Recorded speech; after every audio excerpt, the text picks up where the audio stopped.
Hello, everybody, and welcome to the Baka podcast.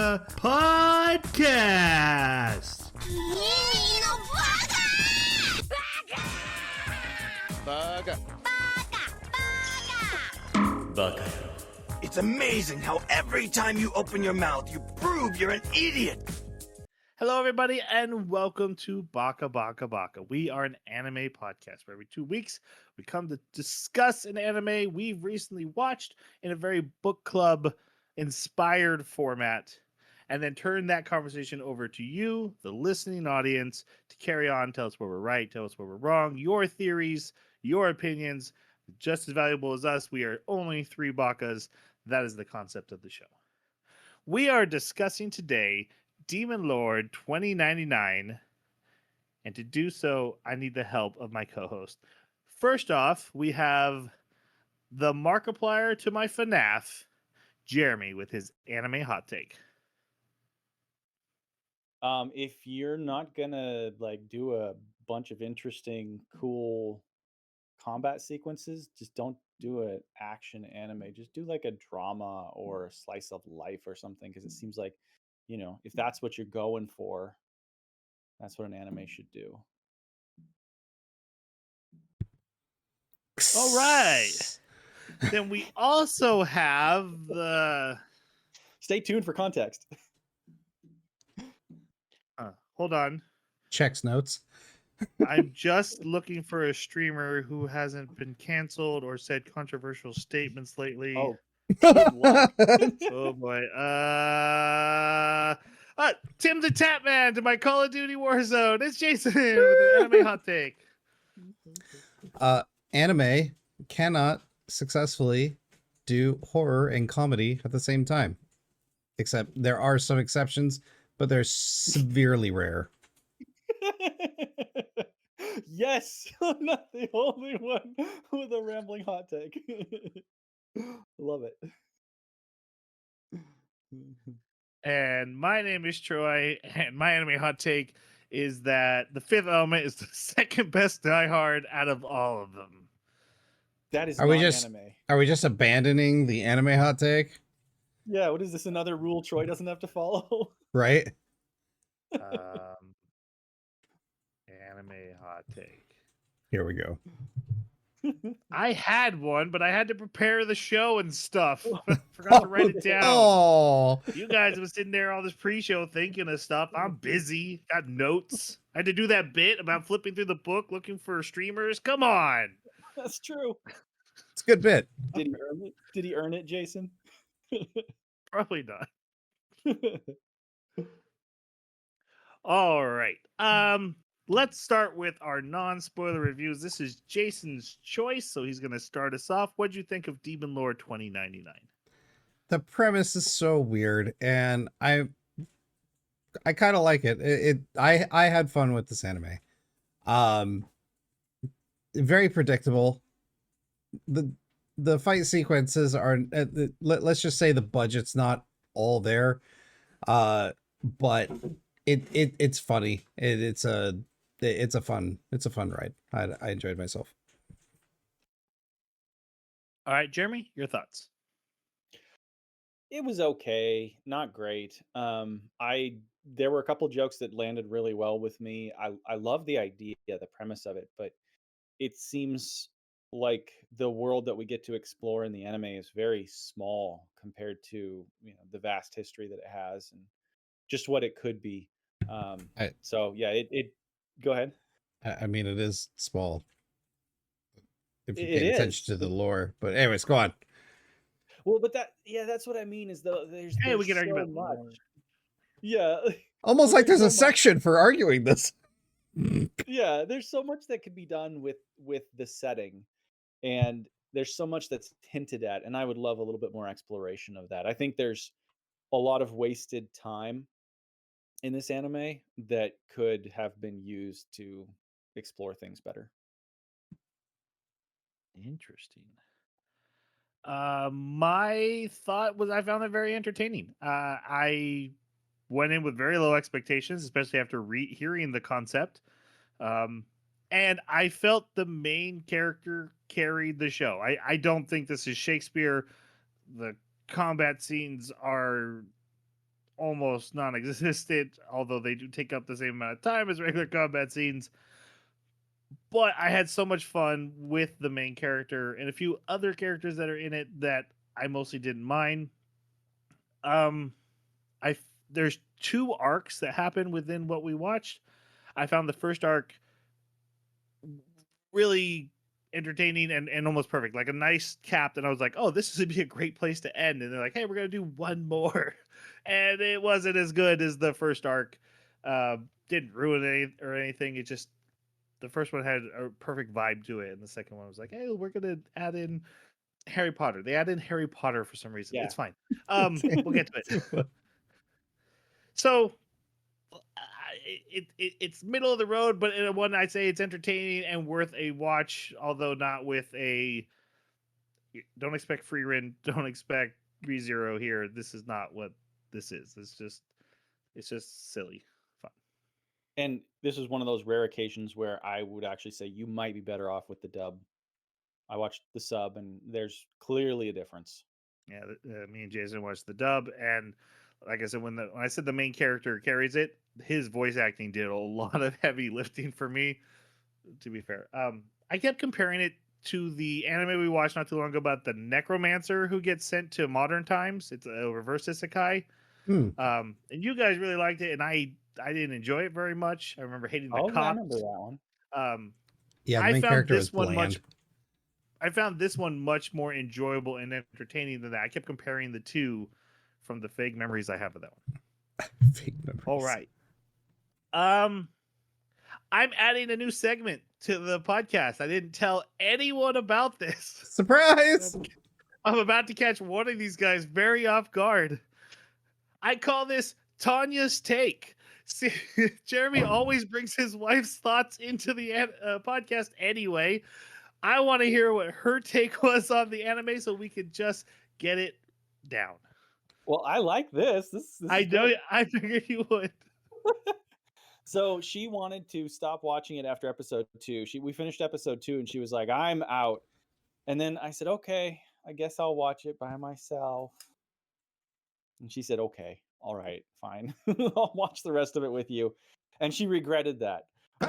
She liked it a lot less than I did. I still like it's. I'm not a big fan. I don't like it. I definitely have a lot of criticisms about it. But she during like the fight scenes and stuff, it was just, what is this? They're just doing straight lines back and forth. Like there's no interesting angles. There's nothing going on. And why is it always like blasts? They've got swords. Why aren't they doing more interesting sword fighting and stuff? And all the images are just like straight on of the characters' faces. They're not like doing interesting dynamic shots from the sides and stuff. So there was a lot of art criticism, and then yeah, we would just sit there during the dialogue and wait. And this has been Tanya's Take. Thank you for enjoying this segment of our podcast. Yeah, we need like a song. We need a jingle here. like Yeah, a stinger of some kind. yeah. All right. Opening and closing. Your guys' thoughts. I like the music on both of them. The OP, I like the visuals. Yeah, the ED was serviceable. So I absolutely love the way that the OP starts. Just the sound of that and the visuals, so great. And then it immediately goes to like the main character's naked body. It's like scrolling up. I just died every time that happened. It is just so funny. Yeah, it to me it just really emphasizes the cheese. The OP just emphasizes the cheese of this anime. There's a lot of cringe. Um, but the music was nice, and the ED had reasonably nice music too. I like the opening. The wasn't that memorable for me. The OP was like right on the borderline. Like, do I want to add this to my playlist? And I feel like 3 months from now, I'm gonna be like, what is this from again? This is kind of good, but I don't remember this anime. So I didn't make the list. But I did enjoy the song and the intro. Okay. Now we're going to go on to the spoiler section. But before we do, time to announce the next anime we'll be watching. This is Jeremy's pick, and he has chosen Lazarus, which hasn't finished its final episode as of the time of this recording. But by the time we record next time, all 12 episodes will be out on Netflix. Yeah, Netflix, we're going to roll that dice again. Yeah. I feel like something a little darker. This looked like it would be. For all of you about to type a comment, wait. Oh no. Just wait. Do you know something about this I don't already? Oh no. All right, let's go on to the spoiler section. Crap. What did I pick? Yeah. Okay, so let's set up this anime. It starts in I'm gonna say generic fantasy world, with a war happening between mortals and immortals, and the immortals are the villains ish, and they're led by the demon lord. And we see the hero come and have his final battle with him, and the demon lord felt very inspired by Sephiroth to me in both design and like attitude he's presenting here. He even opens up, like creates a portal to space that meteors are coming down on the hero from, and the hero does his the hero does his big blinding light of sword. We don't get to see the final clash, but at the end the demon lord is killed, and he asks the hero, "How did you beat me?" And he's like, "You just don't understand what it's like to be mortals. You know, we gotta fight to survive and find those little light glimmers in life." The demon's like, I don't understand that at all. That doesn't make a lick of sense. And then the story starts proper with him being resurrected by one of his servants.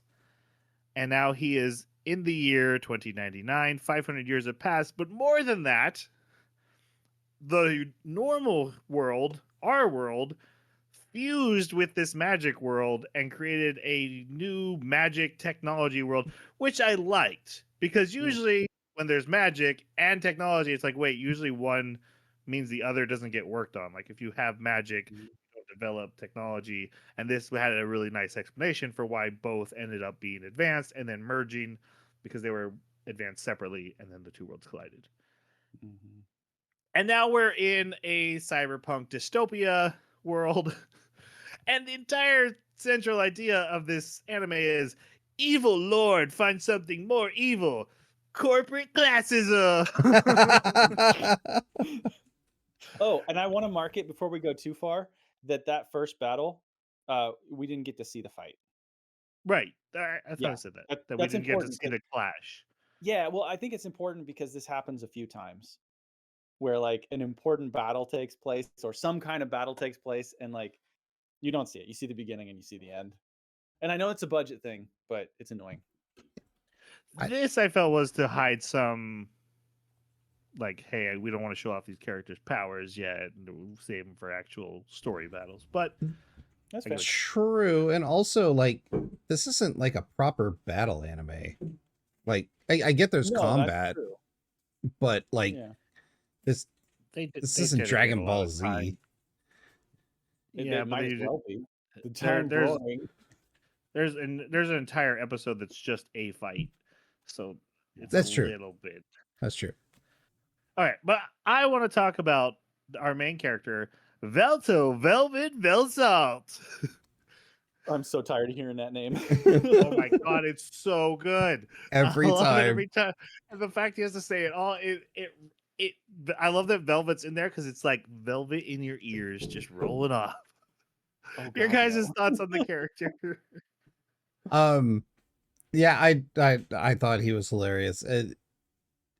He's just got this bravado that is genuinely authentic, but also fairly obnoxious, and it just works for the conversations and the interactions that he ends up having, because either the person flat out just doesn't believe him because most people have forgotten history, they don't even know this person existed in the past, and then other folks are just like, you know, you're obviously a tenth of your what you used to be, so like I'm not afraid of you, even though he tries to bring off this huge bravado.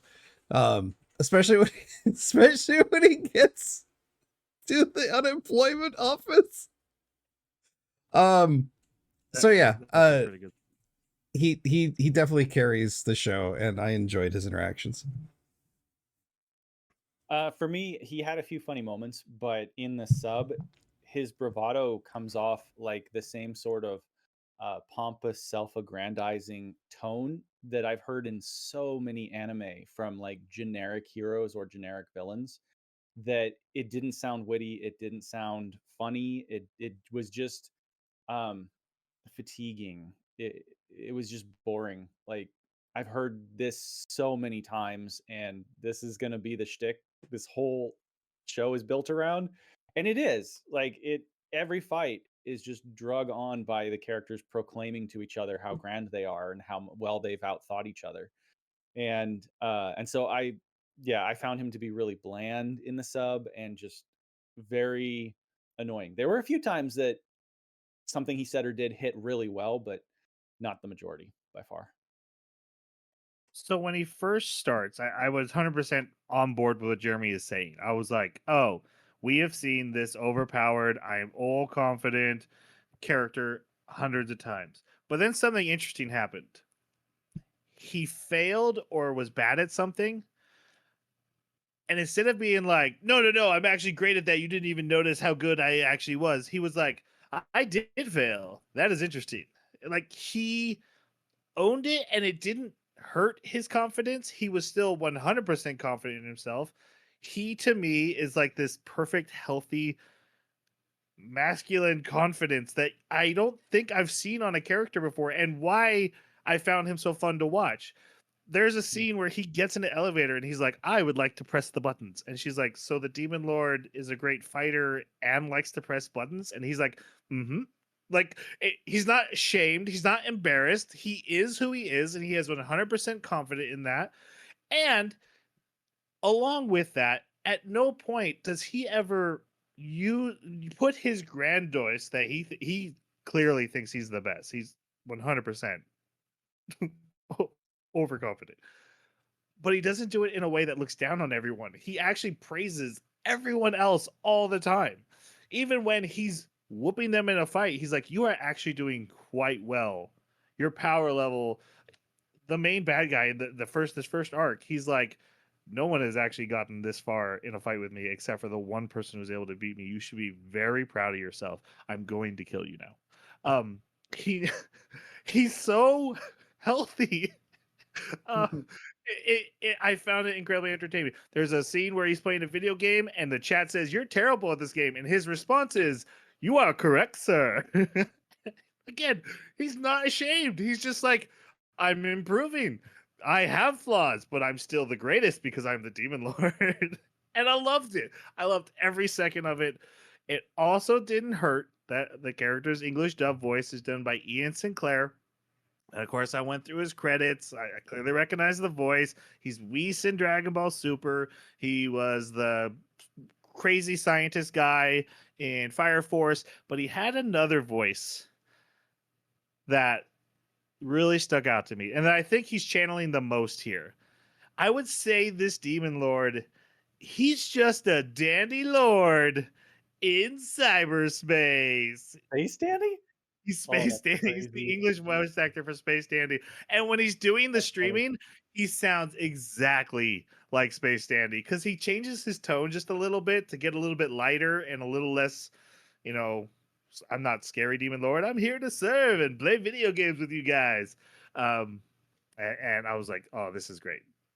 Anytime I See, in the hear, sub, there was no difference. There was no oh, changing oh yeah, modes. his Yeah. tone when he streams is very different. Interesting. Interesting.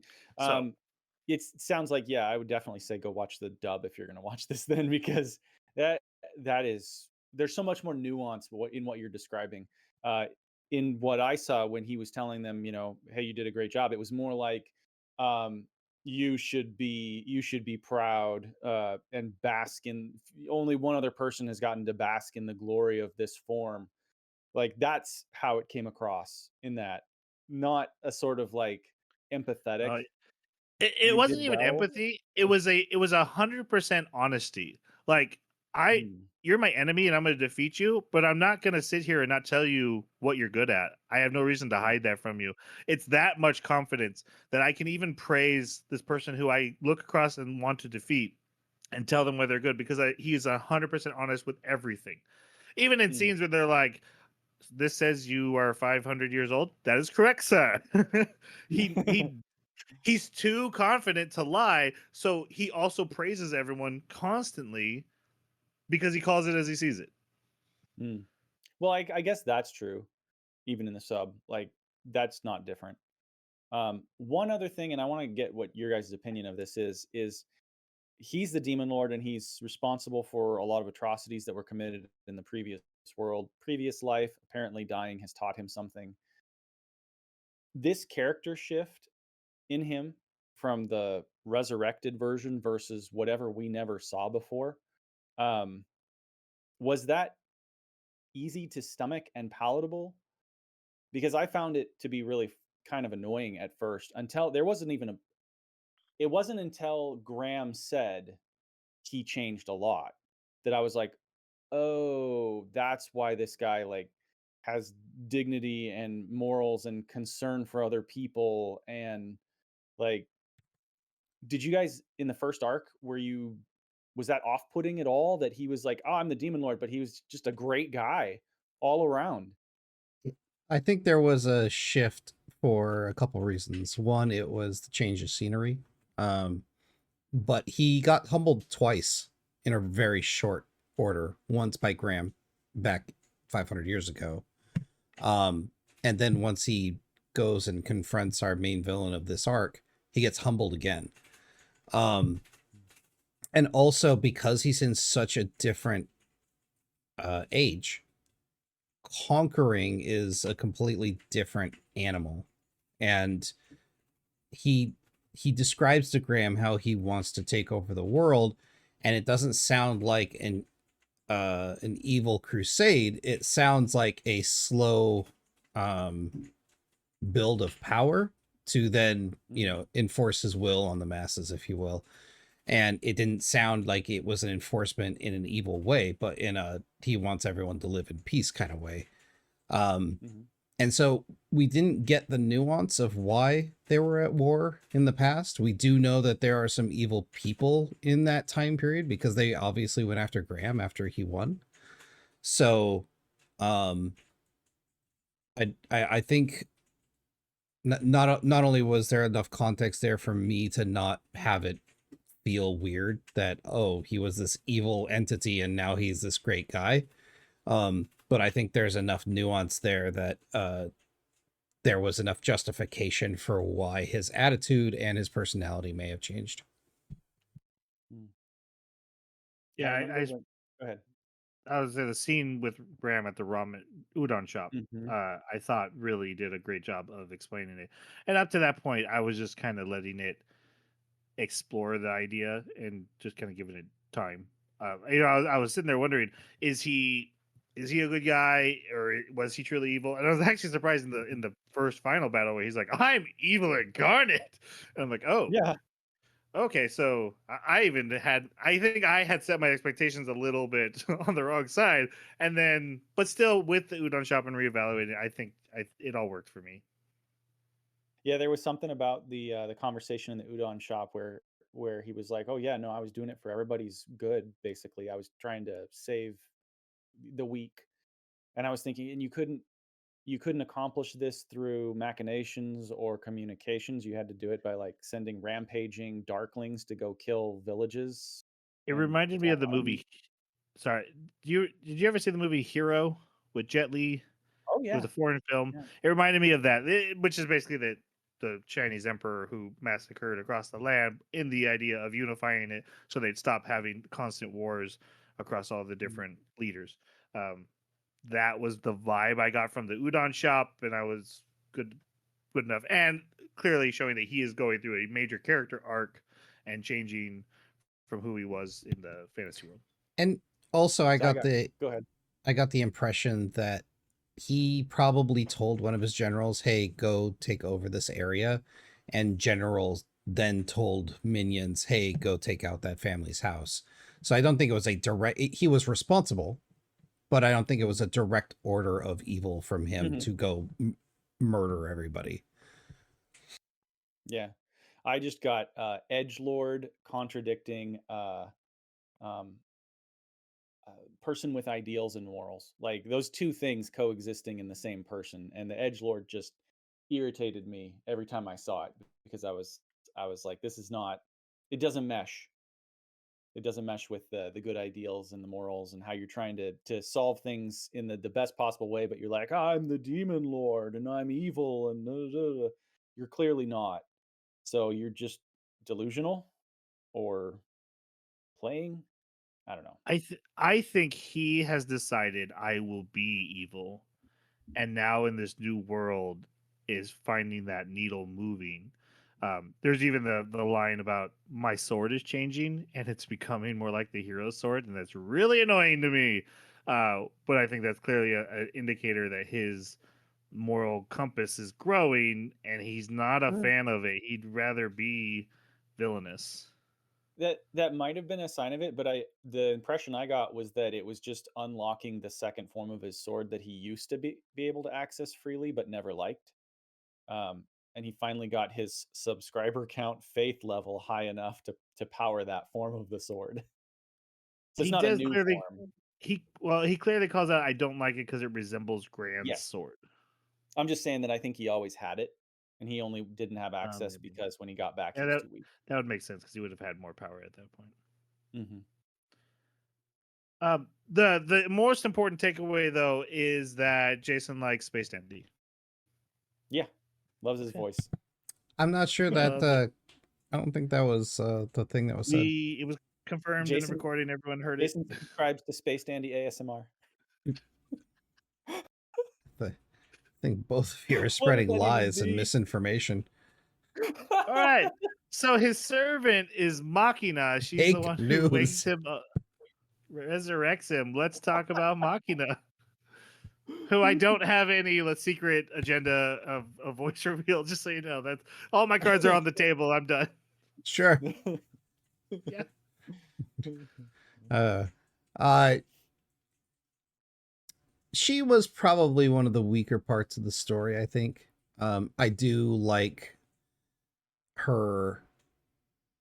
There's definitely justification for it there because she's been on the run as an immortal for literally 500 years. Like, when they lost, it went from bad to worse for immortals, and she's been having to try and figure out how to resurrect the demon lord ever since.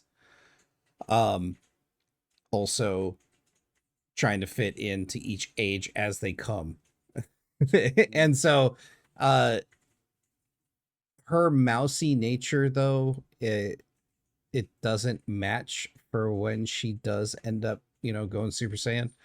But I did like that she had that other form. I just wish it was a little more powerful because she was one of his was 6 peers. I Dark think Sages or something like that. yeah.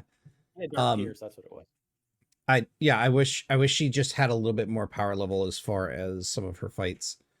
Um but yeah, she ended up being more of a background supporting character than I would have appreciated, especially with the romantic interest that they started. It was nice because when they first kind of broached it, it felt very mature. It felt different than most anime. I actually really enjoyed that they kind of went down that path, and then they abandoned it for the rest of Oh, the anime. completely. And I Yeah. was just like, come on, you had something here that would have been really nice. And so, yeah, she was fine though. I don't know what you're talking about. She's power level 20. I learned that in like episode 11. That's one thing I did like about this anime is that they had very clear power levels. She was evaluated as power level 20 and then he had like I'm at 1 million subscriber level at 3 million subscriber level. So that was funny. I found her to be boring as well. She was very much a background character and it just became a sort of like name your typical harem role, there's your character. And she was you know, the wifey mommy character. And it's fine. It works, but that was kind of her role. And sometimes she would go into this fighting mode that just seemed like a completely different person. And then yeah, I didn't have a problem with the power level of her fighting. I thought it was interesting, but I kind of liked the design too. There was something weird about her feet and her hands, the claws. I don't think I've seen that before. Like it was I very much got Phoenix vibes when she'd fly around and stuff. And I thought that was a cool touch. There's a scene where she's flying around going after another character and that character's got like raven wings and stuff. So that was kind of neat. I like the visuals of that. Um but yeah, she seemed relatively ineffectual in her combat, just against who she was fighting. But yeah, other than boredom, I don't really have any issues with her. I like Machina. I don't think she's a standout, and I agree that she's very tropey in the role of, hey, I'm the character who loves you and will make you dinner. Except for the anime took the time to have her feelings reciprocated, and so it didn't just become Did they?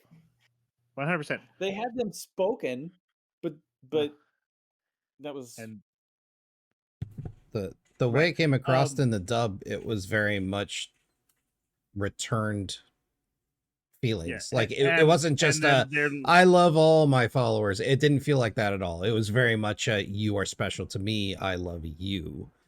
Um and yeah. I don't have anything to point to, but my take after that moment was that they are living as a couple from that point forward. It is not just then a he bathes. vassal and a servant. So then he goes and bathes with Yeah, but to him, another that's not sexual. lady. That's not a thing. He Well, doesn't I'm sure she care. feels great about that then. That's a great line. That's She not she sexual to him. she thinks all people should see his naked. She draws naked I know it's dojin true. of him. She loves. She probably would be like, "It was nice, wasn't it?" Oh God, yeah, she probably would. I don't know. I um, just, eh. yeah, I'm not crazy about the bath scene, but Mm. I did get the feeling that they had become a long term relationship and were living together as a couple now. After that point, it was just little comments they made here and there while they were like doing the 72-hour streaming stuff like that. But yeah, like I said, I don't think she's a great character or anything, but I enjoyed her. I enjoyed her little quirks. I didn't find her annoying. Where usually this trope of a character I get a little frustrated with, and again, that's probably mostly because the feelings got reciprocated. So it wasn't like a girl. You got to understand your self worth. All right. So she has resurrected him. Um, he's like, okay, I'm gonna put the fear of God into these people again. Let me cast a spell into the sky. It barely parts the clouds at all. And the people are like, what kind of idiot is doing that spell at this time? And then the cops come and they have to go. Um, she leaves him for a little bit to go take care of some stuff, and he sees a hacker change a video stream on one of the monitors to an adult video and Yeah, asked A her some lot more than questions. one screen. So yeah, all the screens. right, basically she kind of gives us an explanation that magic has replaced Wi-Fi. Now there's the ether instead of Bluetooth and Wi-Fi, and the hackers basically use like a magic hacking. Mhm. She's gonna come back, and we'll talk about her later as soon as she comes back. Then um, he learns about. He's asking like, "Hey, what happened to the other immortals?" He finds out the immortals were hunted down, but some still remain. And he's like, "What about Marcus?" And she finds out.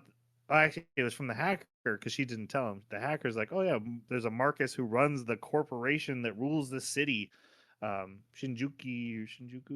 Shinjuku. Yeah, Mhm. Shinjuku." So he's like, "Oh yeah, I'm gonna go see Marcus." Goes and sees Marcus, and Marcus is this older elf dude, immortal, and he has this assistant with a samurai sword.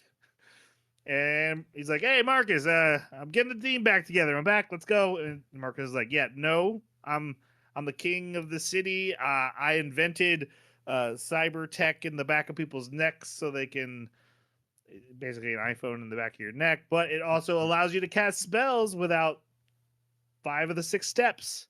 You just gotta say the words, and it'll do all the programming for you and cast a spell. Also, I can turn off your spells now because I'm so good at with my hacking, and knocks him out the window. He's immortal, so it doesn't kill him. My one issue with this is like, let's fire 100 arrows at this immortal. The name implies that's not going to work. Yeah. And they do clarify later that after the merger, they came up with immortal hunting weapons from mixing with our technology. But before that, and even like this, Marcus, you know he's going to survive that because of the name of your species. Yeah. Yep. And that Well, was, I found that I felt like I didn't feel like they explained the immortal thing or kept the stake, used the immortal to establish the stakes for the immortals. That's all. in this particular scene, though, he's just basically telling him to go away with the, bomb. Let the bomb. Throwing him out the window, like, okay, get out of here. I don't need you here anymore. I don't think Marco's just trying to kill him at that point. I think Marco's just showing him how much more powerful he was than him at that moment. I thought he wanted to kill him, but maybe it's episode 1. That was so long ago. He wakes up in an alleyway and some thugs beat him up, and he's like, wow, I am really weak. And then Machina finds him, and they go, and he's like, oh my gosh, look at this grand castle that you've acquired. And she's like, no, it's a 1-bedroom studio apartment in that building. And he's like, oh, you're poor. I am so sorry. You my bad. So, and that's how they start off. See, and this didn't make any sense to me because, or it's not that it didn't make any sense. It's that I didn't feel any connection to the characters because the characters show up and at this point, especially, you've just been told that he's the demon lord that was defeated by the hero. He's the bad guy in history, and he's talking about taking over the world and everything, right? And then they walk in, and I'm supposed to feel bad because they are living in a 1-bedroom apartment. Like, you guys are the bad guys in history. This is episode 1. That is how I understand who you are. You call yourself the Demon Lord. You were taking over everything and defeated by the good hero. I I don't don't think think. you're supposed to feel bad for him. Yeah. No, this was a Oh, joke. absolutely. No, he stood there in the sub. He stood there and he's like, I am so sorry that you had to experience this. This is so sad. And it was very genuine. Like there was no, Well, like it he was would feel that literally way. a sad moment for them where it's like, oh, you guys are not Yeah, but at the top of the food chain anymore. this is just I was for laughing at the reality. scene. Yeah, this was I thought it was funny. hilarious that I just have a studio apartment. He's like, oh, neat. Yeah, But that's not how it. That's not what happened in this sub. He literally like there was no joke about it. There was no like witticism or silliness to it. It was entirely like tragedy on his man, part. did a really disservice in the sub. Yeah, it was not a joke moment. It was sincere. I was gonna go for it. Yeah, let's move on. We see a flashback, and normally I wouldn't take time to call out this flashback, except for one of the few things they do well in the storytelling is they do a callback to this flashback. It is Machina being executed back in the past, and him arriving, catching her while she's on her way into the fiery volcano. Does that kill immortals? We're not told. But he saves her, and then he's like, "Hey, you shouldn't give up so easily. You join me and serve me, and we'll fix this world." And that's why she joins him. Here's a complaint I have. She's making breakfast, and her little AI avatar shows up to help her, and this never serves a story purpose other than to be just. And it's her. It's a little chibi version of her who talks to her. And dear future people who are going to create the dystopia of the world, I don't want my AI to look like me. Oh, me. That's all. That's all. I was thinking the same thing. Give me a little cartoon character. Give me a teddy anything bear. else. I don't care anything, but not myself.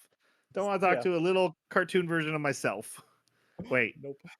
we do that with the emojis on our phones. Nope, this is 100% accurate. This is what we will do. God, the future's so bad.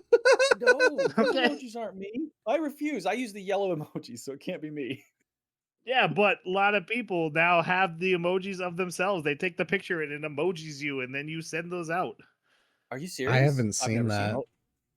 Well, you guys don't use Apple, but that's 100% an Apple feature. Yeah. Please don't Ew. send that to us. Ew.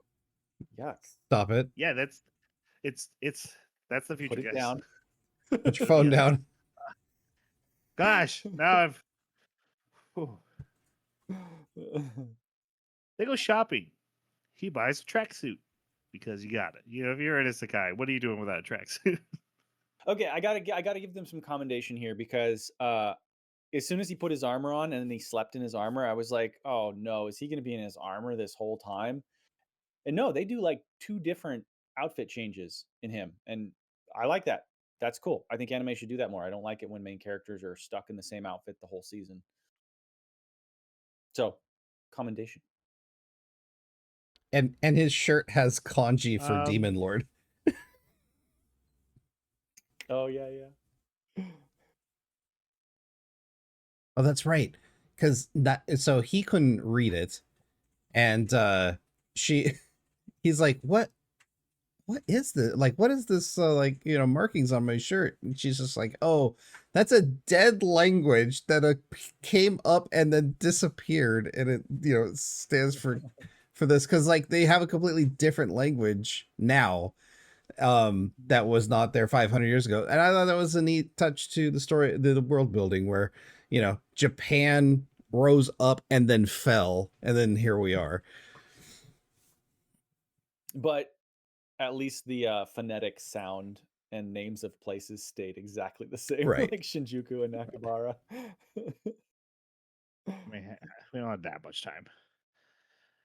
Um, they discuss the familias and how they work. Like I said, it's an iPhone in your neck. He fondles hers. He just Using then he his decides. magic sage eyes. Yeah, he has magic eyes. Yep. He decides to get a job. So he goes out into the streets and he's looking at all these people, and then he's like, you know what? Beggars can't be choosers. Just gotta do this. I need a job. Who would like to hire me? And this kindly homeless guy is like, yeah, that's not gonna work. There's not really any jobs here, but you can take this resume, fill it out, and go to the commercial guild, and they'll interview you and try to find you something. Uh, they probably won't get you anything, but you could try this. So he takes the resume, and then we get, we talk about our favorite scene, and I completely forgot about this one. This might be my favorite scene as this guy is interviewing him, and he's like, okay, special skills. It says this spell. He's like, yes, it's great for killing foes near and far. The guy's like, okay. And this says you've been your previous job was 500 years ago. That's a typo. It is not. And so he gets rejected from his job hunt. Then him and Makina go out to meet her friend at a tavern full of retro video game stuff on the wall. Guys, there's a Nintendo Switch on the wall and a keyboard and PlayStation controllers. And this is the hacker, the same hacker he met. And Makina's like, she's not really my friend. I just pretend to be her friend, but it's really your friend. And this is Takahashi, our ether hacker, who is actually a high school student. Your guys' thoughts on this character?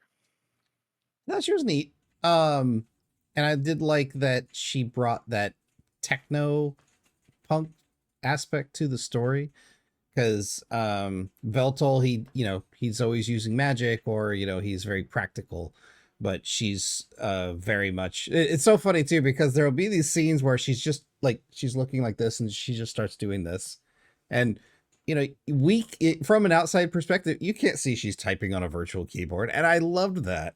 I loved that every time she's just like all of a sudden spacing out, they're like, oh, she's already doing the thing we told her not to do, and she's hacking something, or she's getting into some sort of information gathering. And she's spunky, and she's always getting into trouble, so kind of drives the story forward as well. But yeah, she was neat. She's the spunky spazoid character that I normally would think is funny and entertaining, and usually that would Oh probably be no. my favorite character. Not here. She was just kind of more boring but annoying at the same time. Most of the time, she wasn't that interesting uh, to me, and she always did the same thing. Like her hacking was just the same. Whoop whoop! I hacked. Um, and it just seemed too easy and convenient for her.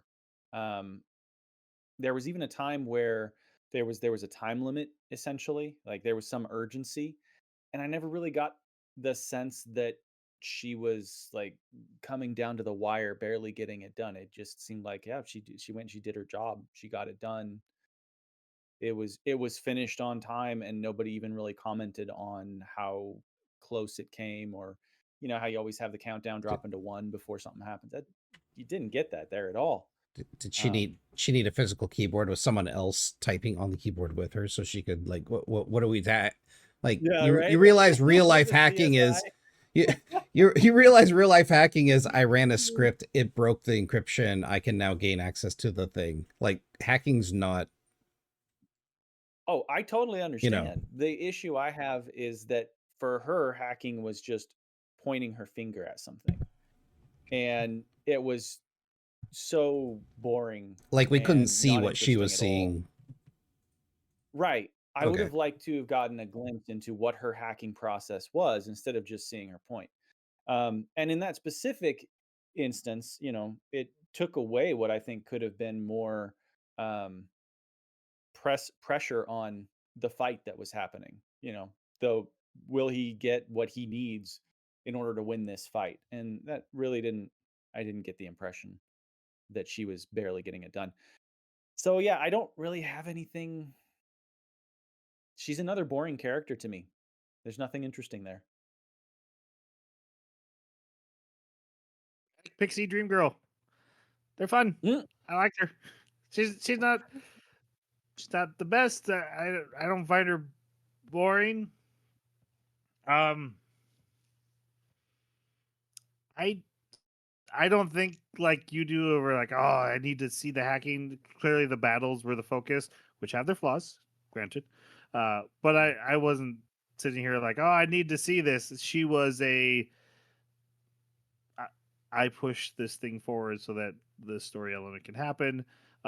She is his into the technology world of this futuristic city and serves that purpose, but was she fit well into the group, even though she's the third wheel to this was going to become this couple.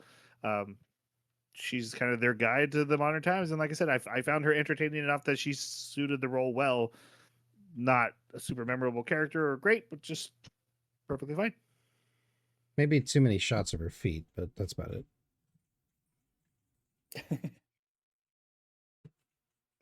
Eh, it's just that one chair.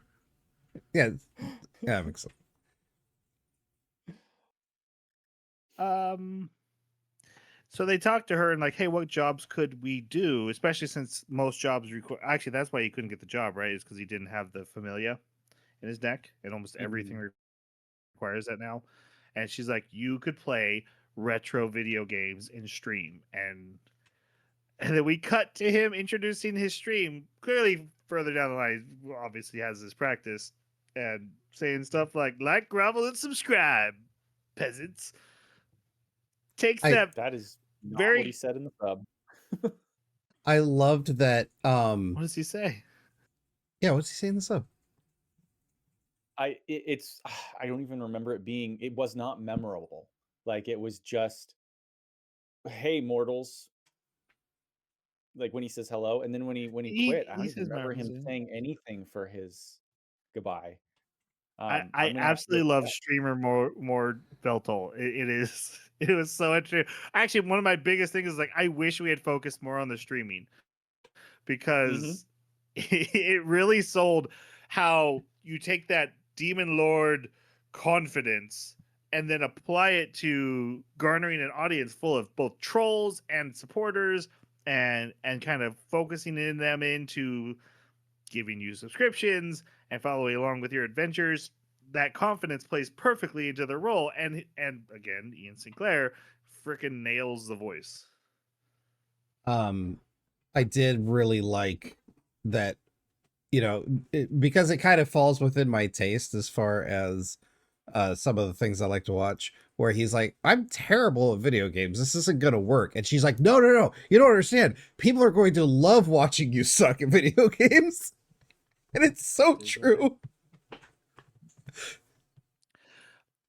I thought for sure, okay, so he's gonna get into like real time strategy and be great at it because he was the demon lord commander of the armies, right? And he's gonna be like, yeah, this is I know all these strategies to win these games, and nope, he boots up Dark Souls,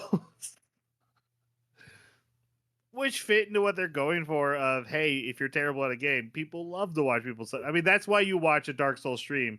Oh, We've done it. 100%. You were Yep. there to watch us die until Jason stopped editing the videos. All right. Yeah.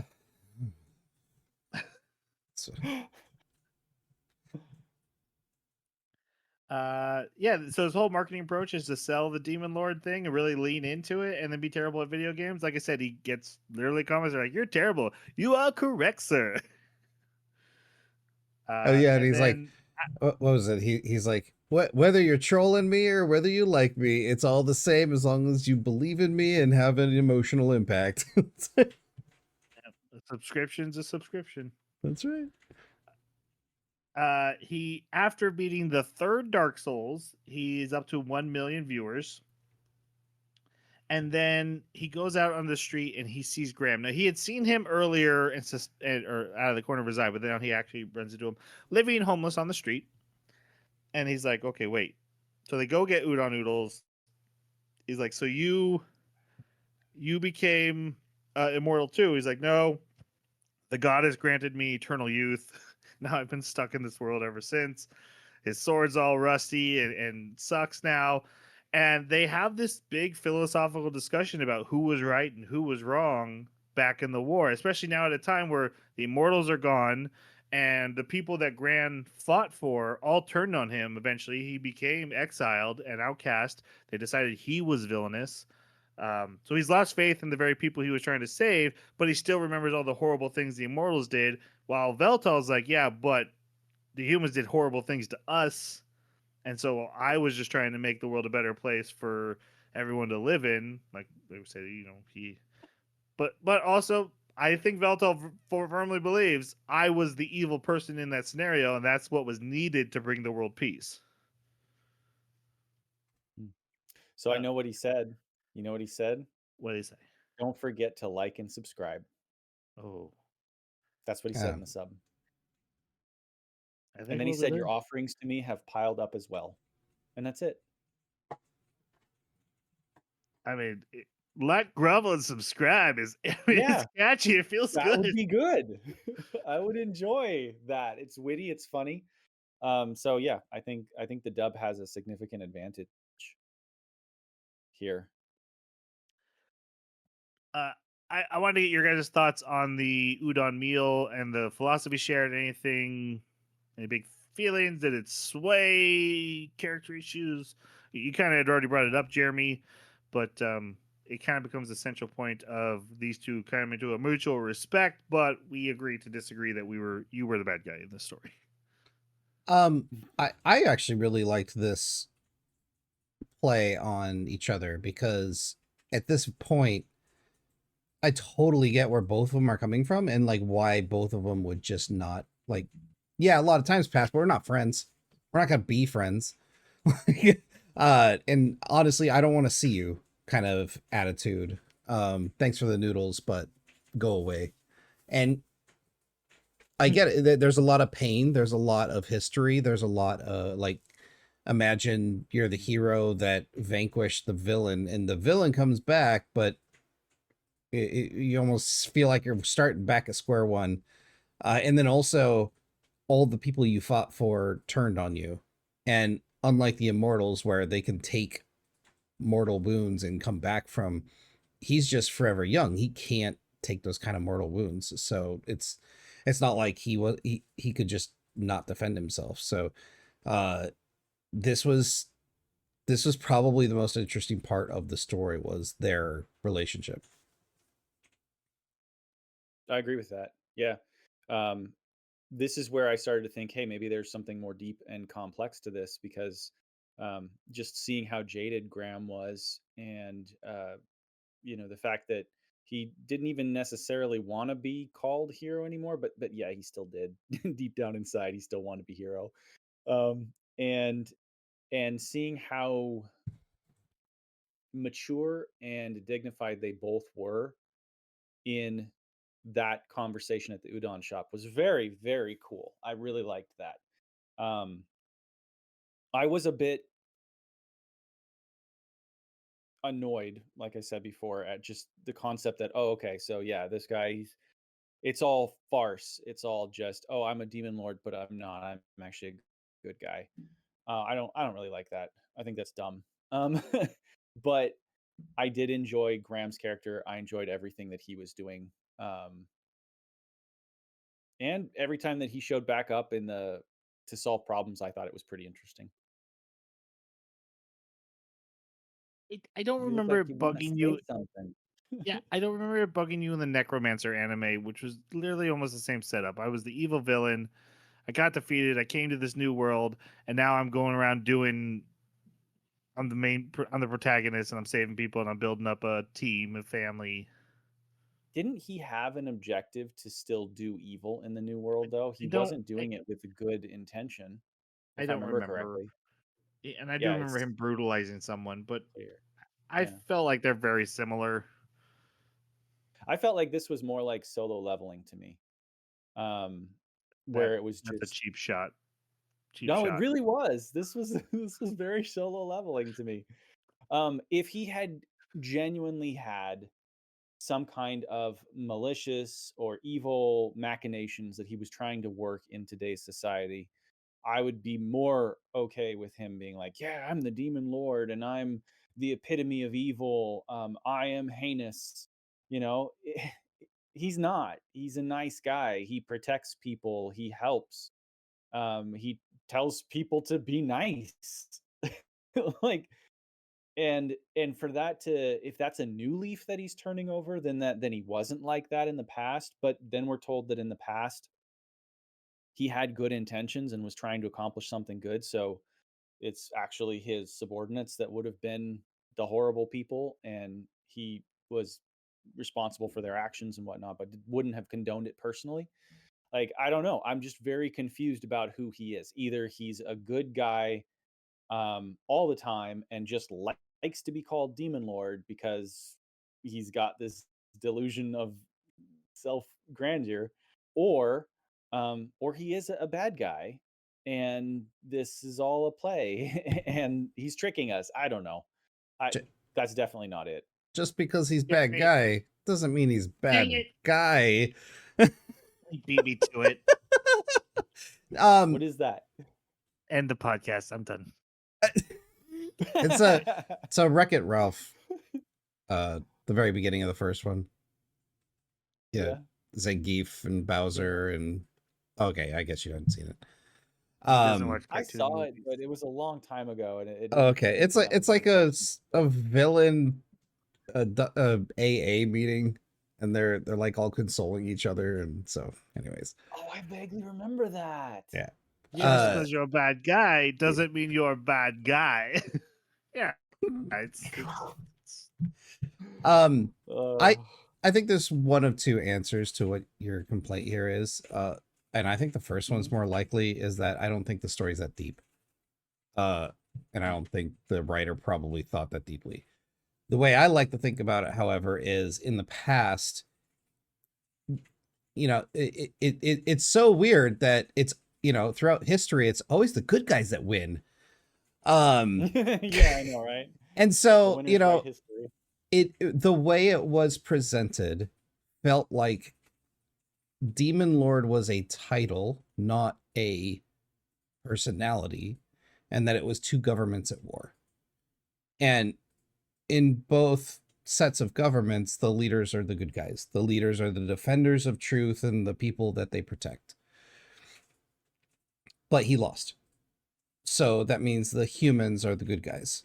by default, and that everyone in his were the bad guys. So Eh, you're saying that demons is a race, it's like a faction, and they're just that term is used for evil person by the winners.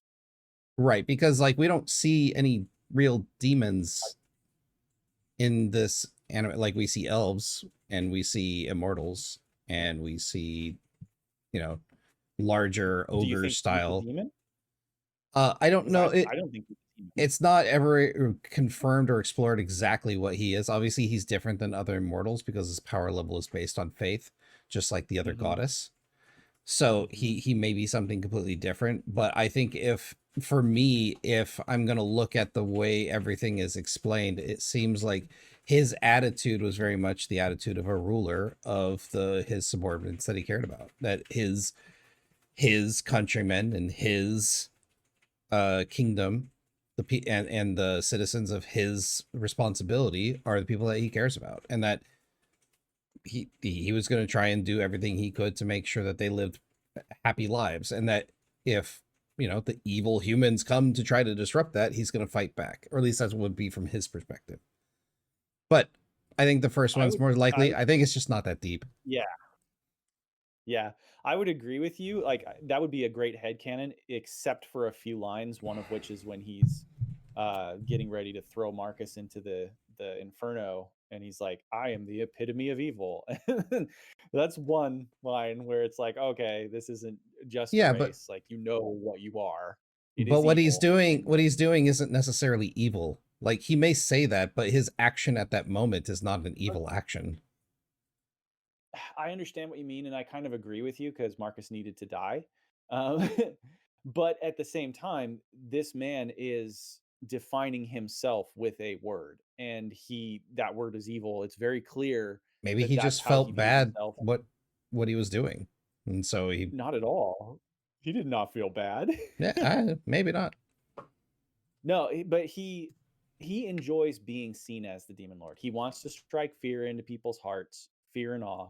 That is a fact. And th- that isn't something that I think is just tied to, I'm an ogre, I'm the ogre lord, be scared. There's just something so much darker and more resonant with demon, that I think that's what he's doing. Now, of course, you could say that it's just the uh, the Japanese word for it, which is monster, right? Um, but I get the impression that it's the polar opposite from the gods, because we have media in the second arc, and I don't know whether her power is faith based, but having a power He that is faith based seems like something that would be godly he or said in the beginning of that divine. fight that after he took a few hits, he's like, "Wow, people don't know about you, so you're much weaker."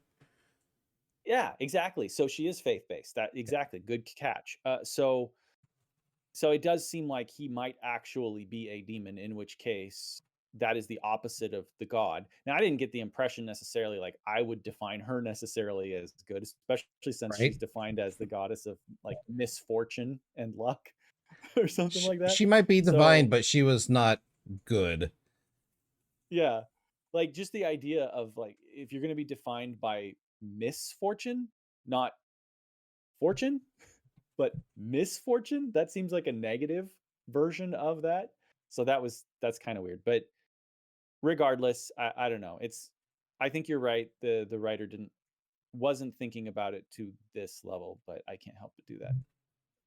So this is based on a light novel. There could very well be answers to this further down the Mm. line. There could very well not be. They're definitely not presented here. I've asked some of these same questions in my head. But to me, the devil grows a conscience isn't even that original of a story, and I was fine with just accepting that as what it was. Yeah, I agree. Bleh. It's one of the reasons I I like mean, Overlord, because he's kind of a good person, but then he ends up going pretty evil. loses his conscience. Yeah. Yeah. Yeah, I think he very much was. I'm doing horrible, evil things for a greater good with good intention, but I fully own that I'm doing horrific things. You are too, so I don't feel bad about it. And then he gets to this new world. He finds that glimmer that Graham was talking about, and then suddenly now he has empathy, and you even have people calling him out like, "Hey, you did a nice thing." No, that wasn't it. Nope, wasn't doing nice things. That ain't me, yo. I said he's super honest, but maybe that's the one thing he isn't. But we don't go far enough in the story to get any further confirmation, and we do need to talk about Graham. So we're gonna move forward.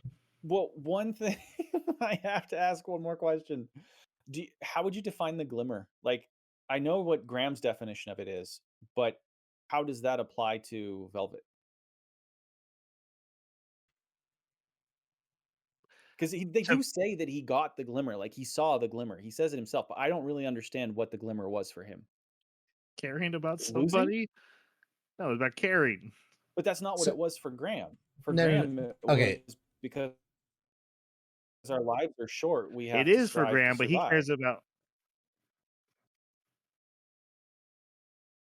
Hmm? Go ahead, Jason. We're uh, having some lag. yeah, same here. Yeah, some technical difficulty, Okay, I think we're back. delays and stuff. I think the way I interpreted it is he really didn't start talking about the glimmer until he ran into uh Hizuki and developed a bond with Hizuki. And because the difference is because with is it Meridia? No, what's his the person Machina. Like there's literally a scene where Machina gets decapitated and he doesn't even flinch because he knows she's immortal. It doesn't matter. But to have someone that he truly cares for and knows that at a moment's notice their life could be snuffed out, that's when he starts to understand the glimmer part. I thought he mentioned it after the fight with Marcus. Yeah. Machina is 100% the glimmer. He literally says, "I found my glimmer, Machina. I love you." That's the scene. Oh, because he's gonna lose her, right? Okay. Right. He found something to fight for besides just his evil machinations. And that's what. And Graham does not have a person that he loves. Graham has a love for humanity because he's a hero. But it is still the same thing. Graham is not fighting for himself. Graham is fighting for people he cares about. This is the first time Veltal has been in a fight for someone he cares about. He's not fighting Marcus for himself. He's fighting to save Machina. And thus he was able to overpower him and win the battle this time. Yes. I like that. That is, at least for me, that is not how the dub came across. Like the way the dub presented it, it was so out of left field when they started saying "I love you" to each other. Both Tanya and I were sitting there and we looked at each other like, where did this come from? Like Oh, it was, everything leading up to this has been so like stoic and about him being the demon lord and he's saving his vassal. This did not, it did not lead up to this sort of "I love you" thing. What Um, about the flashback? that was the flashback was just him saving her at the like the first meeting No, with no. her to have After her she join him. gets kidnapped, by Marcus, he has a flashback of like wiping food off of her cheek and watching her sleeping. Like he Yeah, goes he through all does. these things of how important that was when he's like, That was I've one fallen time. in love with her. Yeah, that was like It's a this seven one time episode thing that arc. happened, What did you want? and then it goes away. No, he has a flashback one time, and then that is the only time. It was so out of place that there was this little flashback that happens, and he like uh spaces out for a minute while that's happening, and then throughout the entire from that point on there's like this massive 2 episode period where he's going in facing Marcus. They have the fight between the other character, Graham, and the sword girl, and it like there's no re-emphasis of that to bring it back to your mind. So by the time that the Marcus fight is over and this is happening, it's just like, wait, what? it was This so well wasn't earned in the this wasn't dub. important. It was so well earned in the dub. Mm. I believed it as Yeah, soon as he came back with her. I was like, yes. And then he said he loved her. yeah. I was like, that was so earned. That felt so good. My Wow. Did slag not is get terrible. that in the sub. I know it's horrible. My thought was, oh, thank God they're not going to stretch this out for over and over again. Like they just jumped on it, they set it up, they paid it off. We can move forward. I was so happy. It was not a surprise at all. Hmm. It's got to be a sub dub issue then. Yeah, because as soon as she started falling, I was like, oh yeah, he's gonna catch her just like he did in the past. And there's gonna be, he's gonna say something nice to her, but then like he professed his love to her, and I was like, oh man, that's wow, nice. I had the same feeling that Troy did. Yes, we can move on from this. Graham, please talk about Graham. Graham. Move Very on, complicated, Graham. very complicated character, and I liked it. He's in his heart of hearts, he knows he wants to be the hero, and that's what he yearns for, that's what he desires, except the entire world tossed him aside and decided, no, you don't get to be the hero. And he's been depressed ever since. And the poor guy's just been like, please give me a mission. And the first person to come give him a mission is his arch enemy. And it's so great to watch his like internal battle. He's like, I don't forgive you. I think you're the scum of the earth. I would never work with you. However, you called me hero. So Yeah. yeah, and I really wish he was in it more. I really wish there was more play between the two. That would have been so cool if the second arc was like Veltol trying to build Graham's confidence. I thought that would have been way cooler, but that didn't happen. But we do get a bit of confidence building from him, which is great. And I like that he's, with his combat with the samurai sword lady, he's not there to kill her. He's just there to buy time. Mhm.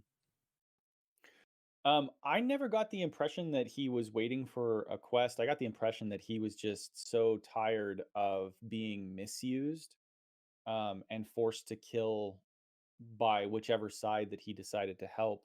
The death toll was so high of mortals and immortals that he had killed over the years in the like immortal hunts and then in the civil wars and such, that he was just exhausted from all that. But I do agree that like having that opportunity from Velvet to go save someone was exactly what he needed. Um, absolutely. Um, go ahead.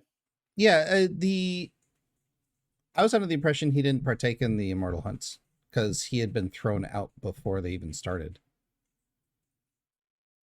I thought he took part in them. Huh. No, because he came back from after defeating the demon lord, and then Mhm.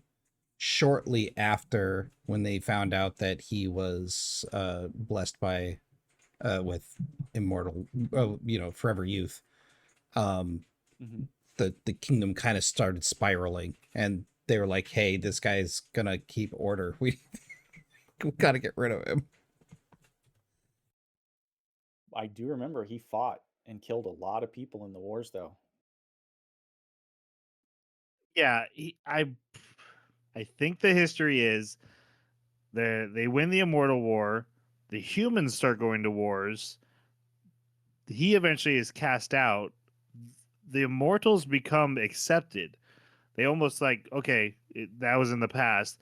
The worlds collide, and then the immortals start becoming this pariah, and then the hunts begin, which was all orchestrated by Marcus to get firewood. And yeah, so the Graham never took part in that. By that point, he was out of the whole thing, and it wasn't we're hunting the immortals because they're rising up or evil again. It was all just public opinion got swayed so hard, Yeah. you know, like it happens in Mhm. history.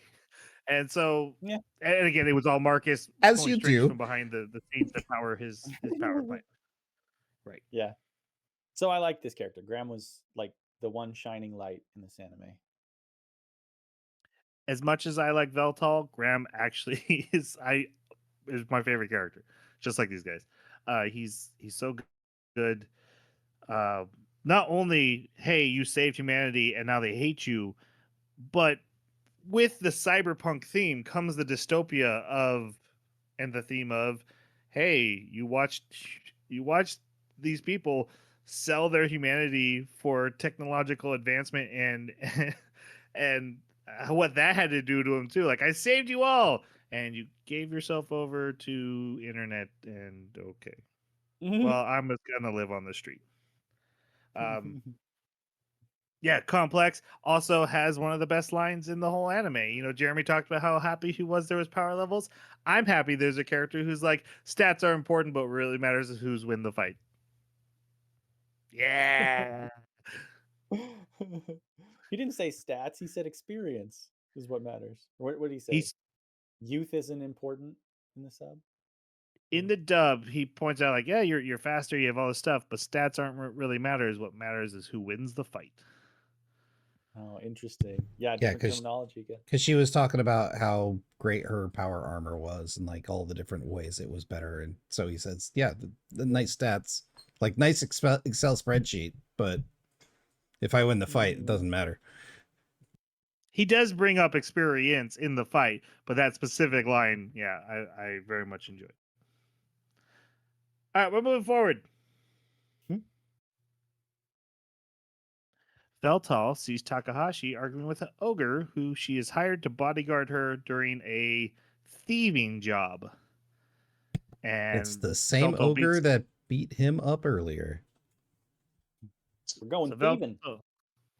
So Veltal beats him up, Yep, and with then one he click, just because he has 1 million subscribers. We're never moving on, are we? It's so every time he was like, my power level has risen from the 1 million subscribers that I have. My faith is increased. I was just so cringe. Doesn't this happen with every power anime? Anyways. Not And- subscriber count. That is such a cringy metric. it's a comedy. It's a joke. It's a doesn't feel like a representation comedy of at it all. of the people that believe in him and know of him now. Oh, I know, but it's still really cringy. It's The way it's presented. it's a comedy. What is funny? This doesn't come across as a comedy in the sub. I mean, it does, but it's a very poor one. I thought this was funnier than some other recent comedies we've had. So, teach his own. He becomes the bodyguard. They do the thieving job. He Leroy Jenkins it, but he beats everyone with his 1 million subscriber count power. And then a magic mecha suit shows up to attack him, and he has a fight with it. This felt very Final Fantasy 2 or Final Fantasy 4. It's just it was awesome. That was a takeaway I had, is like, I felt like the creator of this series was like, magic, fantasy, what do I want to add? I'm just gonna do all of it. I'm just gonna reference all of it. There's Final Fantasy in here, there's Harry Potter, it's just all of it. I want all of it at once. Is what it is. But yeah, there's vibes all over the place. Actually, there's a shot where Machina comes out the shower and accidentally flashes him while drinking a soda. Isn't that Evangelion? Isn't that a reference to that? Yes, it is. Asuka does that. So yeah, I think this I thing is remember chock that. full of references, right? I also love that, it wasn't this tropey she goes and hits him or that he starts bleeding from the nose or whatever. No, the next scene is her apologizing to him. And he's like, "No, it's fine." No, I even think- better. The scene is, what is this thing you're doing? Oh, this is how they apologize. I like it. Yeah, right. Yeah, because she's bowing.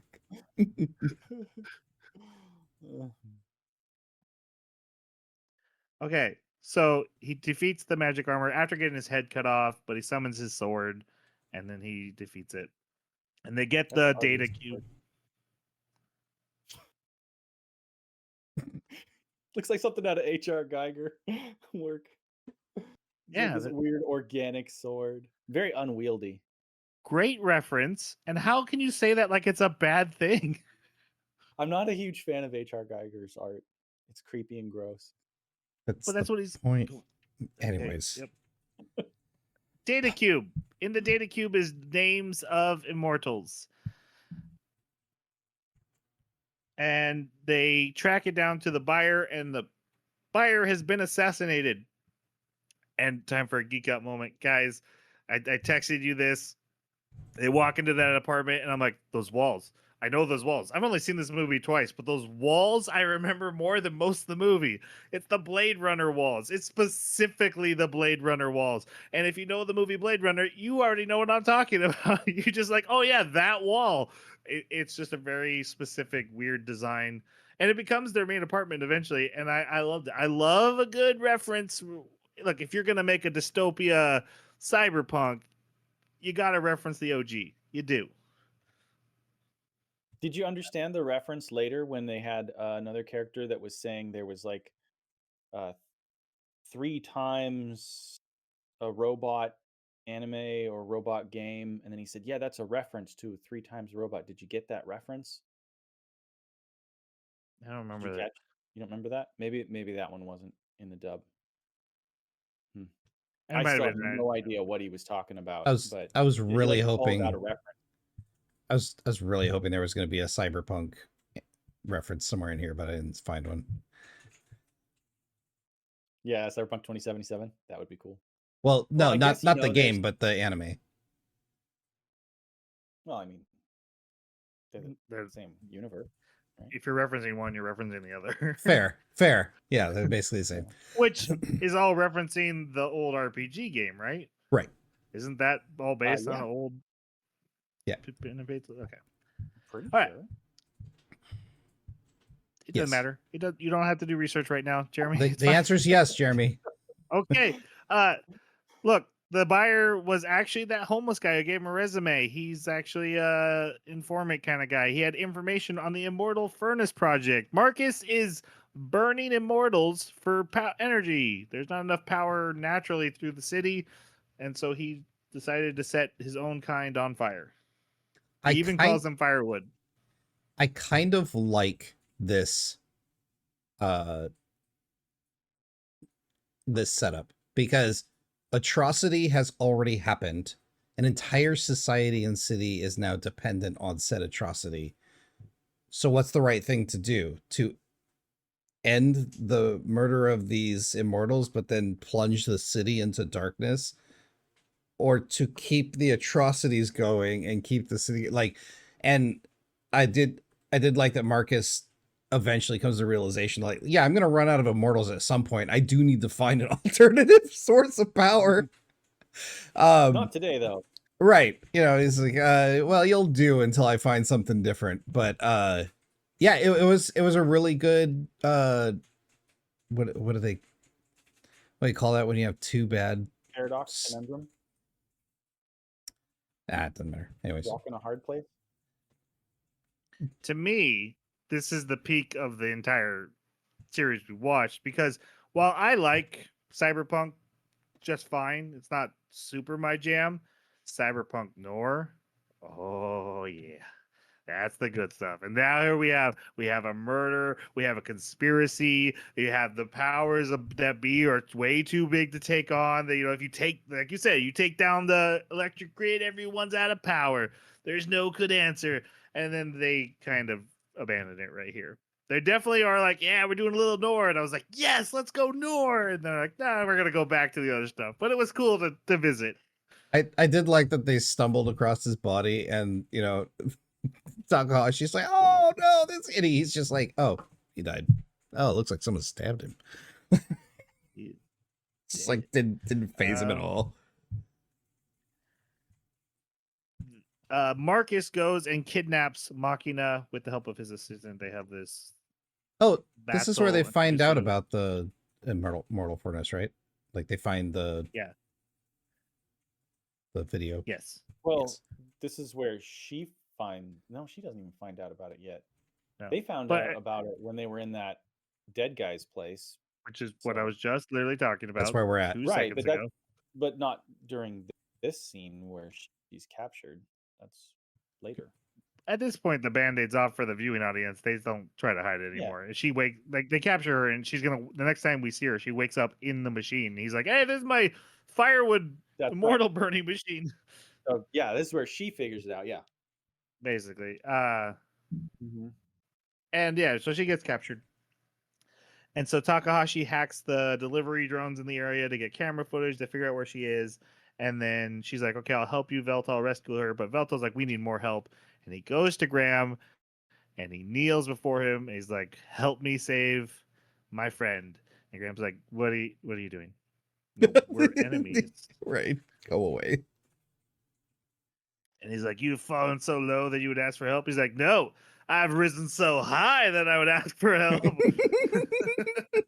love it. And like in this moment where Graham dresses him down, he's like, inspiring words. Like, you need to be the hero again. And again, because again, this guy has no shame. And not Yeah, because you're he needs to watching have shame. anime. It was It I'm was a sorry, I great love the scene. character. Hmm. And he wins Graham over, and Graham's like, you're right, I do want to be the hero again. And so they go in through this backdoor labyrinth that Oh Takahashi my finds while god. she's going to work on a hacking thing.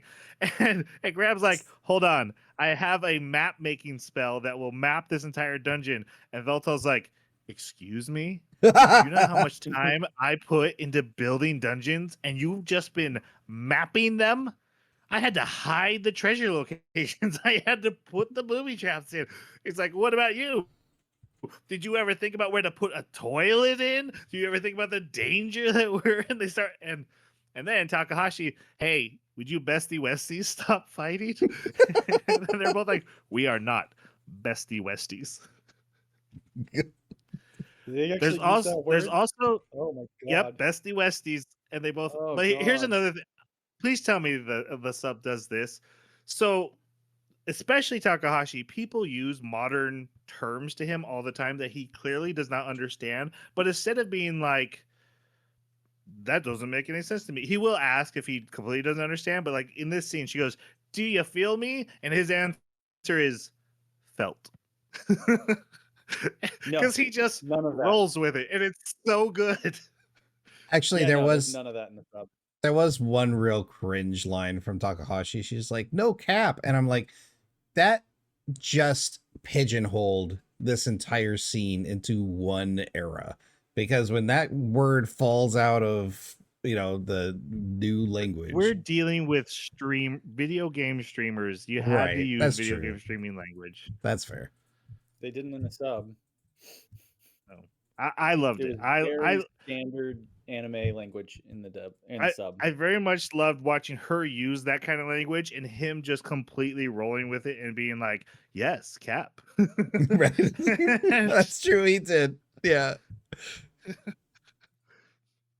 All right, so they go through the quick route now that they know the map, and they encounter Marcus's assistant, and so Graham he stays behind to fight her. We've kind of referenced it. Honestly, probably the better of all the fights in the anime, and still not super impressive. Like Mm-mm. Mhm. it's not winning any awards. It was a serviceable battle, and probably the the only only one. one. Maybe the last one is. Yeah, the last one is too, but I have a major complaint for this battle though, and it also comes into play in the last battle. This is an important complaint because like it's very common in anime where you'll have a battle scene and somebody talks about their abilities, and then the other person is like deciphering where their weakness might lie or how to take advantage of them or how to neutralize an advantage that the opponent might have. And then they use that information in the fight in a clever way. And that's kind of the give and take. My Hero Academia, uh, Demon Slayer, Jujutsu Kaisen, all anime. That is the formula of a battle. And so in this battle, there's a point where he figures out what her ability is, and it's that she's able to use her lightning quick magic when she's drawing a fully sheathed sword. And so he proclaims that I have discovered what your ability is. I figured it out. I have neutralized your ability, is what he says in the sub. And then he never does anything specific to that ability, never does anything clever to outmaneuver her or take advantage of that knowledge. Instead, he pulls out the same attack that he used to defeat the Demon Lord in the first episode and just hits her really, really hard. and that's how he wins.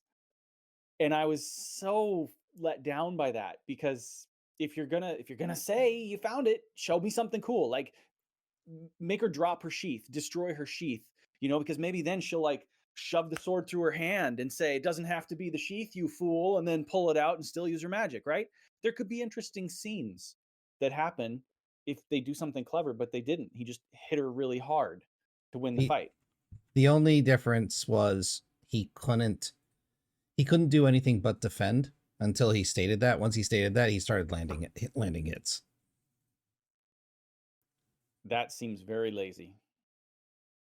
It's not a battle Because it's anime. basically like, okay, he's stated that he's aware of something, so now he's successful. Well, Even now though there's now he no knows when clever he maneuvering. now he knows when he can attack. He doesn't have to defend anymore. But Yeah, you're 100% right. The answer, I agree. It's lazy. It's not like he does a clever trick now that he knows the solution. But the answer is, I know the timing of your attack. Your attack has become one dimensional. I know exactly that you start sheathing the sword. That's exactly when you're going to go into the high speed attack, and every other time you're wide open. Even when he does his super power blast, he knows the timing of her attack because she has become a one dimensional attack. And it's not clever. It's not cool. Mhm. It right. barely even matters. But there is strategy to what he said. I'd give it a 1. That's a 1 combat. I'm I glad can this is agree not with a that. combat anime. Yeah, it is. They spend This enough this time fighting. this episode 6 is just combat. I That's mean, true. this is the That's true. whole episode. Yeah. Um, he beats her, and she's like, "All right, kill me." He's like, "You're beaten. I'm good. Want to be my buddy?" Right. Well, because the soldiers show up and start shooting at them, including her, and he's like, "Hey, they're trying to hit you too. You want to be my buddy?" She's like, "I kind of want to be your buddy," and they become buddies. Well, Did they say that? Like, is that the dialogue? no, No, but no, it's clear that she Oh, wants to okay. basically squire for him. Yeah. she has switched sides. And he also does this whole thing of like, I know Veltal's gonna win because I've fought him before and I know what he has up his sleeve and your boss doesn't. And then Marcus throws Machina into the furnace after telling her, "Hey, your two assistants, I've burned them, and then the guy with the super sword, I burned him." But Veltal shows up in his black smoke form and catches her exactly like he did when she was being executed way long ago, except for this time she's declaring, "I love you." Um, and so then we get the fight with Marcus. Marcus seems like he has the upper hand. Blood to bomb, blood to bomb, blood to explosion. That's apparently blood to bomb level 2. Doesn't matter. He's blowing off arms and he's winning. And then Veltal's like, "Okay, I'm gonna give you one more chance to surrender." He's got like no arm, body parts missing. "I'm gonna give you one last chance to surrender." Marcus is like, "What? I'm winning. What?" And he's like, "Okay, you're not gonna surrender. Don't you know the final boss always has a second form?" That was such a great line. And it works because he's been playing video games, and he even comments later, "I keep using video game terms in my battles." So it's This not doesn't like, happen in the sub. oh Oh, yeah, yeah. he In the sub, he says that when he's fighting the goddess, he says, "I should have known that the final boss would have a second form." That's the only time he says that. He Oh. does not say it in the Marcus fight here. He doesn't attribute it to himself. I think it would have been more clever. It just, yeah. You guys are and watching then an objectively better script. except for, so I watched the subtitles. We'll get to it. There's a subtitle issue I have later, but with the English hearing. Yeah. Jeremy, I think you have a complaint about this dragon form. Oh, Barney? Yeah, emaciated Barney.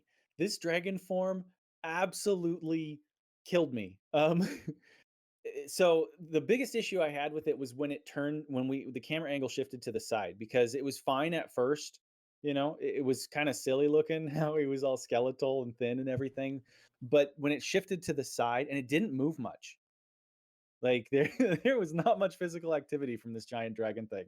So clearly a budget issue, I'm sure. But when it shifted to that perspective shot from the side, the profile view, and all of the detail just disappeared. And it became like this two-dimensional, like, and the mouth was just ma. All the inside detail of the teeth and stuff disappeared. And it was rough because this is supposed to be the culmination, the moment and the conclusion of this big battle, this arc. And yeah, real letdown. Barney. He's not wrong. He's not. Actually, my thought during this entire episode is mage battles are just the worst. This is why mages should never be the main character. I hate watching it. Yeah. Like Freeman did a really good job of like putting a lot of kinetic energy into it, but ultimately it's I cast thing, you cast thing, I cast thing. Sword fights are just way more dynamic and cinematic. But this dragon, he turns into the dragon thing, and then I'm winning. He doesn't move. He doesn't do any like cool combat. He's just like, hey, I now have all your abilities because I'm so much stronger Yeah. and so much more evolved. I can do everything you can do, but better. So I turned off your magic, and I just win. I win. I'm gonna throw you into the pit. And he's like, you can't. That's a horrible thing to do to people. He's like, yeah, I know. I don't care. Bye. I'm evil. Ah! And Yeah. it's a really boring finale. It was this whole, especially right after that grand fight with the sword and the unsheathing of the samurai sword.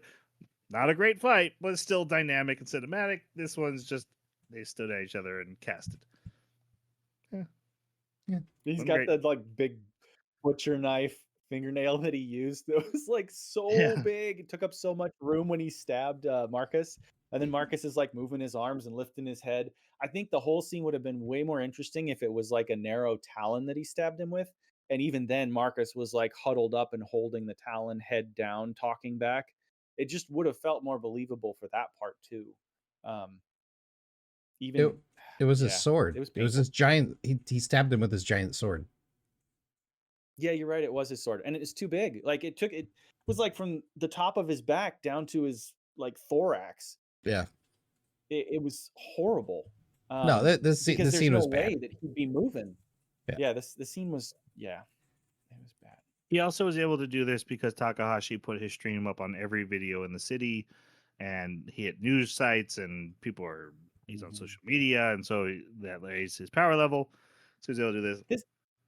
This was that complaint I had earlier about the time limit, right? Because we get a sort of a flashback to them being on the train, and he's like, "Yeah, you got to do it. Might not even have enough time. Try to buy some time so that you have time to do it." Clearly emphasizing that it would be down to the wire whether she could accomplish this or not. But during her scene and his scene, I never really got an indication that there was any synchronization, like whether he's waiting for her, whether he can tell, anything. It was just like, hey, she did her thing, he did his thing, and it all worked. It's good. I know, and Something was wrong. since you already made that complaint, and we're running short on time, But I had to point it out here. It's relevant now. please shut up, so I can go forward. we get we have more episodes for you to complain about, and I want you to be able to Okay. make new complaints. See, that's the carrot. Focus up. We're only halfway through. We have a long road to go. Lock in, Bakas. Lock in. We can do this. All right. He tells we've already covered this. He tells Makina he loves her. Graham goes off. Graham goes off on a journey to the next arc.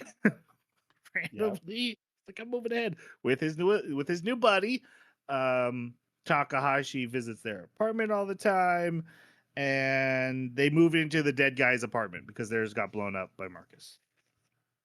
With the Blade Runner. Yeah. And set up All his right. new streaming rig. Yep. Yeah, Next like, arc. he's got the silver and gold, platinum. He does. Yes. Next arc. We did it.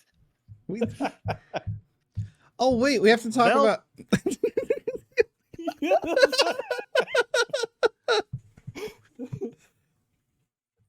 Lock Lock in, Baka's lock in. You can do it. It's a rodeo. Veltal defeats Sekiro after a 74-hour gaming marathon, which seems 72. random. Oh, 74. Is it really? I'm gonna have I to wrote it rewatch down. that. I wrote down 74 specifically, and I'm not the kind who likes to make up Okay, numbers.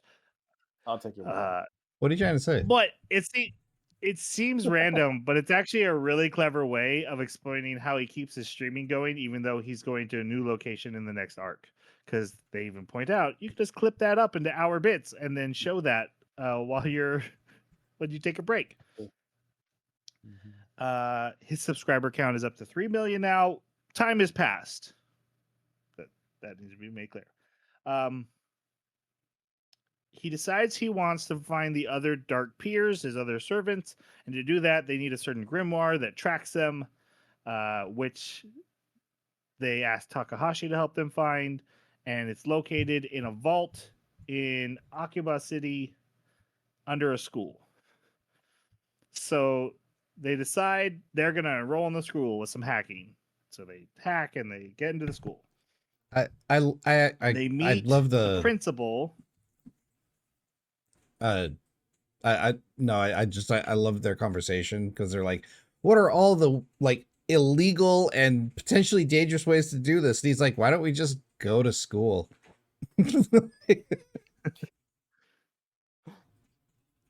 So they they go to the city, they travel by train. Okay, this is a great scene of the robot being like, present your identification. I have 3 million subscribers. You clearly must know who I am. Please present identification. You are being rude here.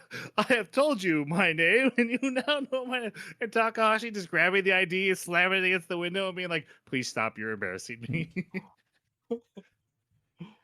Veltal's gonna be Veltal. He's true to himself, and I love it. It doesn't matter if it's a robot that doesn't understand why he's arguing. He's going to argue the point.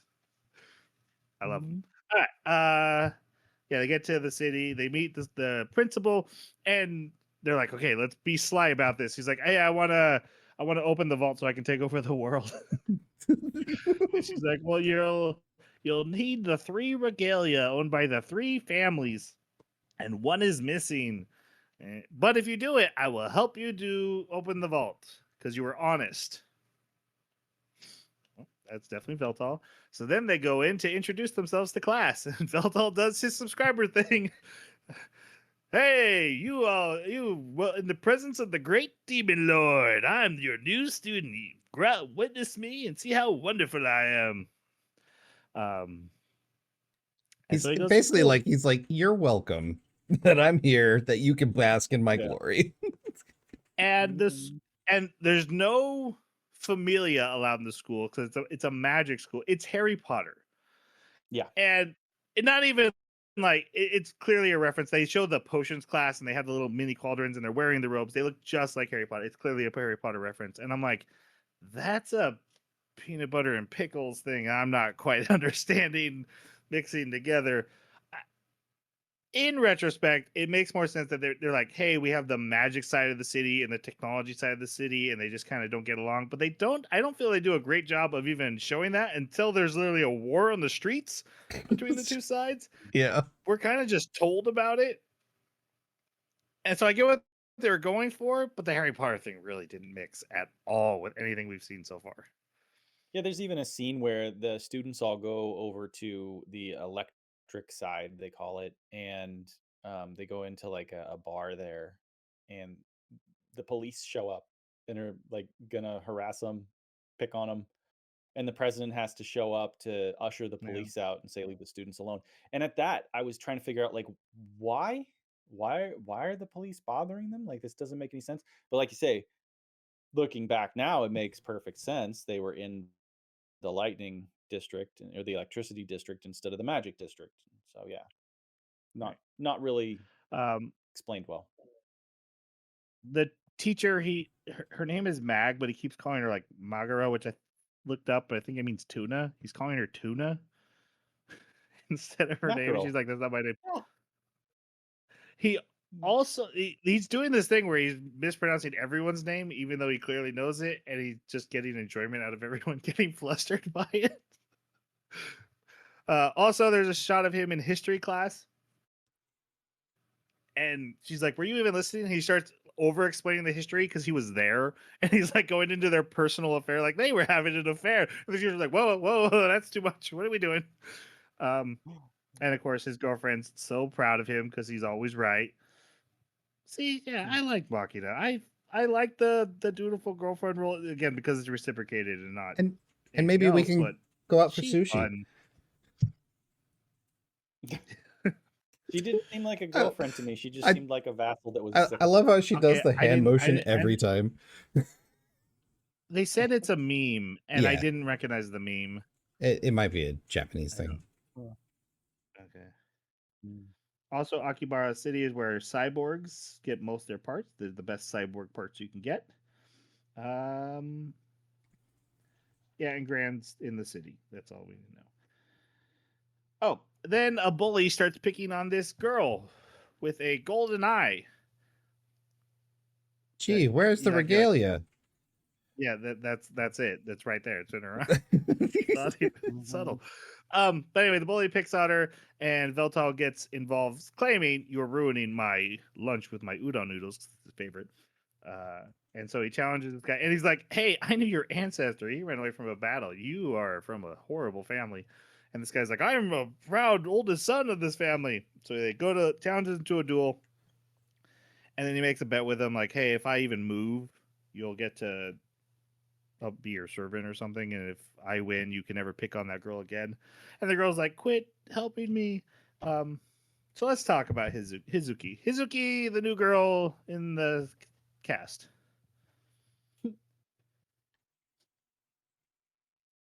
She's all right. She felt more half fan service, half how do we push the plot forward? We need a plot device. Um, there were some heartwarming moments, and I did like that they played on the whole, you know, I can't have friends because my murderous eye keeps killing people.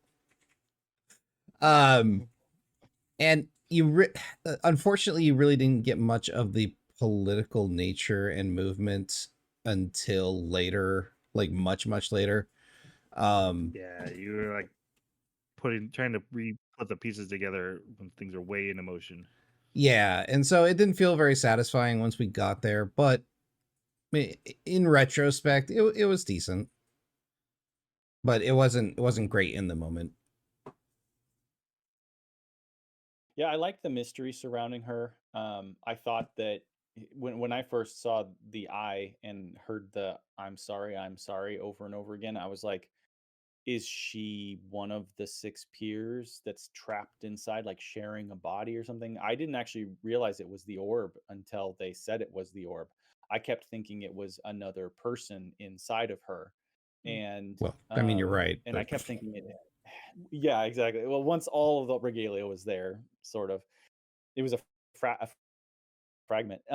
I kept thinking it was one of the dark peers, and I kept thinking that she had like this ability that she couldn't control, where it would manifest out and like take control of or suck magic out of other people, things like that. And so I was intrigued. I found her to be really interesting. I liked the mystery surrounding her. It was something to solve. Um, as a character, she was fine. I didn't have any problems with her. She was very standard sad girl um, kind of character, where like the tragedy that has to be fixed. We don't know what it is yet, but she's really sad about something, and you've got to fix it. And then once you fix it, she's going to join the harem, and boom, you got number three. All's well in the world, and yeah, None of that's here. kind of what happened. Yeah. Um, I I like where we leave her, very brash, angry, middle finger to the world. Um, but I agree. Up to that point, she was just sad girl.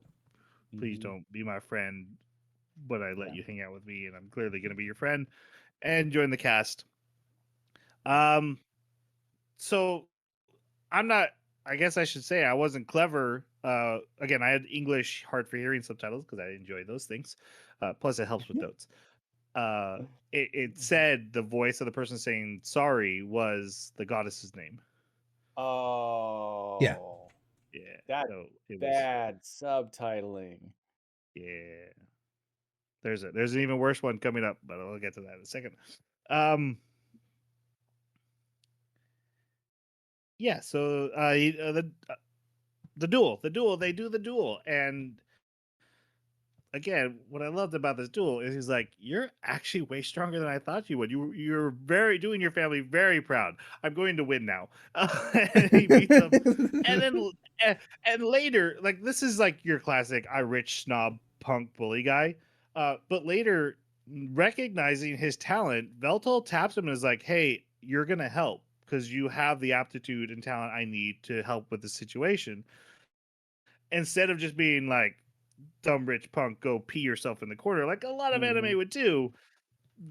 Again, Veltal is just he sees things as they are, calls them as they sees them, is no problem putting you in your place because he is the greatest of all time. But he doesn't mean that in a negative way. Okay, sorry, I'm repeating myself now. I just How dare you? they go to the electric town and go to a maid cafe where Hisuki ends up randomly being their maid. Well, she had the biggest assets, and that's what they wanted. So, That's who Machina ordered, right? yeah. Jeremy, you called this out in pre-show, but the best part of the scene is the table in the Oh. background who has a giant ogre made girl who, as part Moi, of the moi, moi, service, moi. punches a guy full on in the face. And it's totally in the background. Like other things are happening, but every now and then you get a glimpse at like what's going on at their table, and they're always praising her about how cute she is. She's just so cute, and she's just like making their egg omelet and just going way overboard. And it's the most atrocious thing you'll ever see. And then they're just doing something else, and all of a sudden in the background you see her just sock someone, and down they go. It's just yeah, it's very good timing. And Absolutely love that. not just an ogre, so muscular that every time she moves, they do that sound effect of like twisting leather. You know that sound that they make for giant muscles in anime. Yeah. Like so, she even as she's just like writing down their order, creak creak. It's fantastic. Yeah. Um, and then we see they basically make Hizuki do the maid service, and Veltal sings along with it and everything. But then she gives them some information. They take her out to eat, and then they ask to go meet one of the head of the families. This is Corneish Seberd, and he ends up being a goblin. And another thing that I liked is that he wasn't stereotype goblin. He was like, "Hey, uh, because everyone's been talking about these families, it's like blood doesn't matter. It's about who's running the family. I was adopted by this guy because I took care of him, and then he adopted me into the family. And then you think he's gonna get all skeezy or something, and instead he's like, "Look, you can't have the crown, but I'm willing to help. But you got to take care of Hisuki. Her father was a friend of mine, and I really wanted to, make sure she's taken care of. I'll give you info if you promise to help her." Really against cast type, and his fate is sad. Hmm. Uh, while they were I love the scene where they eat dragon meat. He's like, "Really, one of my friends is a dragon. This is delicious. We should have been harvesting him." Yeah. Also, the principal offers to adopt Hizuki, showing that she also wants to take care of her. And then they all decide to have a sleepover at Hizuki's, only after Machina has bought Veltal porn that she's the creator of. Yes. And they didn't ask But, Hizuki if they could come over. They told Hizuki they were coming over. yeah. Best friends Which ever. which leads to them playing Street Fighter, and she's really good at that. Even has the joystick fight pad Hmm. in her apartment where they and beats them all. And then we get the scene because it's that kind of anime where she goes Yeah. to the bath and he's in the bath already in the darkness, and she's like, "Why are the lights off? I am of the darkness, so of course I would bathe." And he's like, "You're just here to sneak a peek." And she's like, "No." He's like, "Don't worry, I'll let you." And like stands up and starts posing in front of her. Uh, and they end up bathing together. Again, not in it. He's not like leering or going for peaks or Oh, doing, no. He's but so happy with his own body, there's absolutely nothing sexual about it for him. right. He does Yeah, compliment her, yeah, but it, she is a high school girl. He's a 500, ancient yeah, entity. It's not great, but Yeah, it yeah. is it's anime. not fantastic. Mhm. But it's a great way to get her to talk about her past and how her whole life she was basically hated by the city already, but she was sheltered from that. But then her parents were murdered, and then her doctor was murdered, and then everyone was murdered, and her best someone wanted to be her friend, and her eye murdered that person. And her eye murders people who keep coming to kill her, and so she's just like, I'm done. Everyone stay away from me. Um, and he's like, hey, thank you for telling me all that. They get out of the bath, and he's like, you have had the great pleasure of bathing with the demon lord. But then an assassin shows up, and the Sort of. subtitles, they're in this assassin outfit, so I called them assassin in the notes. But the subtitles said the character's No. name. Are you kidding? Oh, no, said May. Yep, Yeah, they said Mag. So there's this big twist because we see the principal kill the goblin, and we find out that Mag is the teacher is dead. But again, I just was revealed that Mag was the one in the apartment. So then when Hizuki and school runs to the principal and is like, what is going on? And she's like, wait a minute, you're not actually the principal. And she's like, actually, I'm Mag, and I did cyber stuff and magic stuff to switch bodies. And I was like, yeah, the subtitles told me, but thank you. That was a really good twist, I think. it was more confusing for me than a good twist, and the reason is because I was trying to figure out like what the explosion was. I didn't see an explosion. I didn't know that the teacher had died. It was just all of a sudden reported that, oh yeah, that explosion that happened, the teacher died in it. And so I was confused about that. There was a scene where they were calling out to the principal and the principal didn't respond. And so they were like, okay, I guess she doesn't want to talk to us right now. And I thought that's a weird scene to include. And then after the fact, it makes perfect sense. But it was just a lot of confusion. And I think it was timing of the scenes, some of the context wasn't there. I would have loved to have like known that the explosion happened before referring to it. Stuff like that. So I didn't know Jason, that it was the thought, teacher. thoughts on the twist? Um, I thought it was an okay twist. It wasn't particularly impactful because that's not really what the story. Like we knew that there was assassins trying to get the regalia from her, but we didn't end up spending a lot of time with the teacher. So when it came up, it was just like, oh, it was the teacher. They didn't do enough time building up the characters for me enough to care that there was this twist. I guess the best way to put it. Uh, Mm. so my thoughts leading up to this was wondering, is it going to be the goblin or the principal that's actually the bad guy? Yeah. Because they both seem like, I want to take care of the girl, I just want to be a helpful, hey, I'm gonna adopt you. But clearly also that they would and get access to the regalia and more access to the treasure vault and all, and we find out Mm. even more.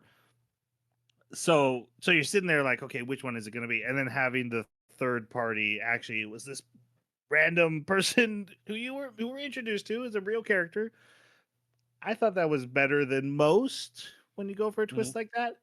But also, yeah, there was a bunch of serious, but and again, it was spoiled for me, so I can't wait Mm. on it too much. Okay, uh, a one of the assassins, a cyborg assassin, attacks all the students in the auditorium, and so Veltol gets the bully guy, and he gets Machina, and they save a bunch of students, and then he's like, okay, I'm gonna go save Hizuki, and you guys deal with that. Machina fights her. I'm gonna just focus on this part. Machina fights her and has this battle across the school, and finds out it's her old best friend Pam, who we just had mentioned an episode and a half ago or something. It was just random. Like, I used to have a best friend named Pam. All right, let's go to the sleepover. I just said the line. We're all done with that. And then suddenly Is it she's Pam fighting this in girl. the dub? Because it's May in the. Oh, it's May. It's May. You're right. Oh, okay, okay. You're 100% right. It's May. But you're right. What does it matter? Yeah. Yeah. My point is, it was like just really blatant. They forgot to preset this up. This is a character she should have mentioned in the first arc with, "Hey, these people are missing, and who we're looking Yeah. for." And now she's just suddenly like, "Hey, I had a best friend named Well, May. and Just wanted you all to know that." yeah. Yep. Yep. But May is under control by some evil entity that also was above Marcus, that Marcus was a part of, and they had sent. We find out Mag works for them, and she was sent on a quest to get the regalia and bring back the goddess, who is inside Hizuki. Because when the worlds collide, gods and demons disappeared, or at least gods did, and God so did. she hid inside a mortal body, and ended up being Hizuki.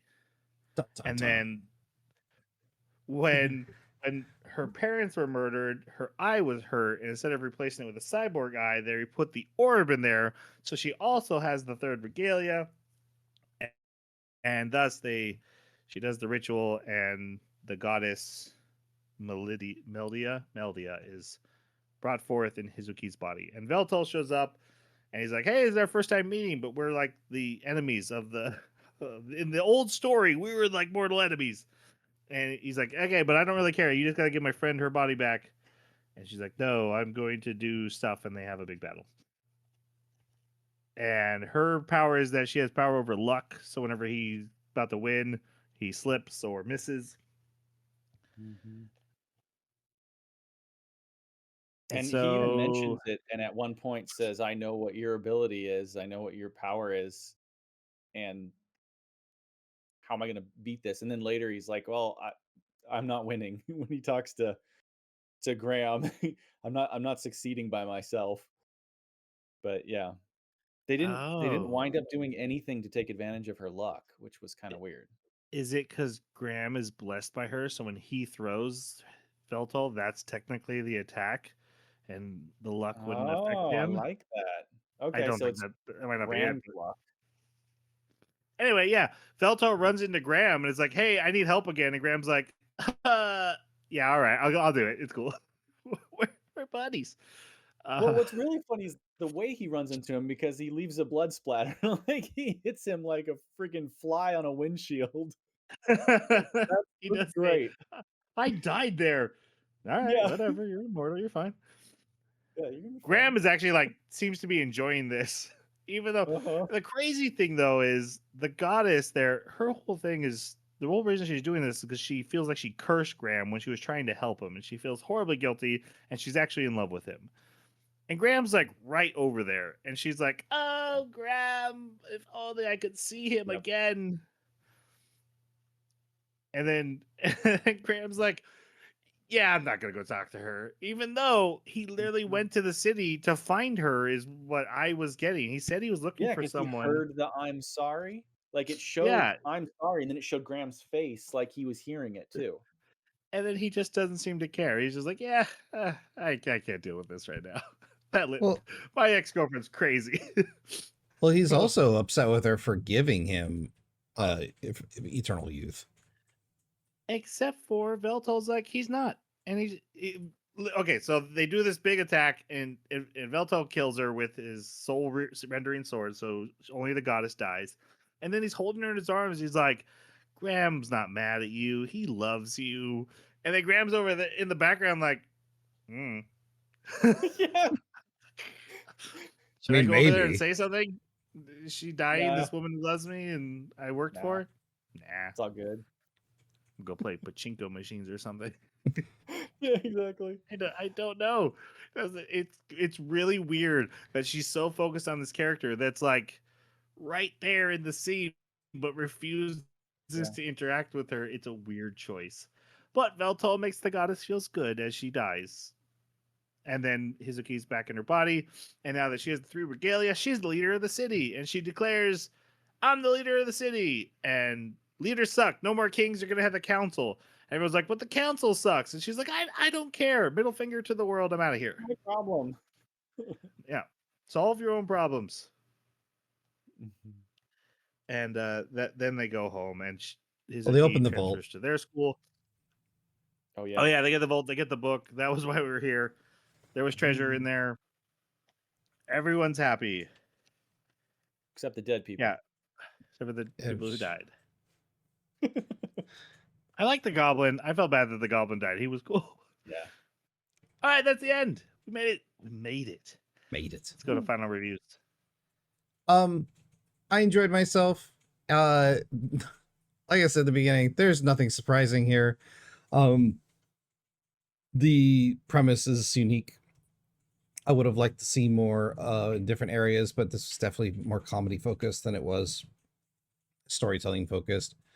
Um, it's honestly not to a 4 objectively, so I'm just gonna give it a 3. Nice for middle of the road. It was a nice palate cleanser. Yeah.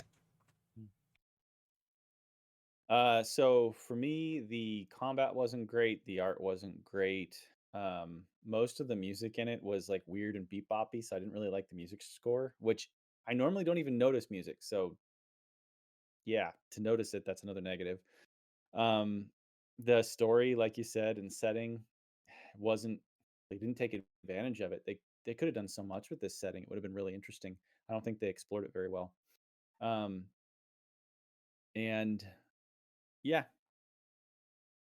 it's a 2 for me. I think I probably would have given it a 3 if I'd watched the dub because I probably would have laughed a lot more. But with the sub, it's a 2. Yeah, I think we're in agreement on that. It ain't Shakespeare. It ain't Free Rin. Ain't ReZero. This is not top tier anime. I found it entertaining, but the main character carried most of it. The every fight, I was like, okay, yeah, we don't. It's not what. This is not what you do. This is not what we're here for. I would have preferred more focus on his streaming in daily life, as he, just was the demon lord in a cyberpunk society, and focusing more on the cyberpunk society. But Veltal was so entertaining. He's a character I'm gonna think about for a long time. It it was something new for me. I've seen many OP characters who are overconfident and like that, but then they'll make a mistake and they freak out. And the difference in him made him interesting to watch. And I do think the English dub probably had a lot to do with it. It sounds like so. I'm glad I went that route. 3 for me. All right, our next anime is Lazarus. If you have thoughts on Demon Lord 2099, please feel free to let us know on our website, theanimebakaclub.com. Hit the contact us button. You can find our Twitter at Baka Podcast, or wherever you found this podcast, you can leave a comment and let us know your thoughts, where we're right, where we're wrong, and all your theories. We'd love to hear them. Join the discussion. Don't just let us be 3 Bakas screaming into the wind alone. Don't forget to like, gravel, and subscribe. Let's say goodbye. Thanks for listening. See you next time. Sayonara.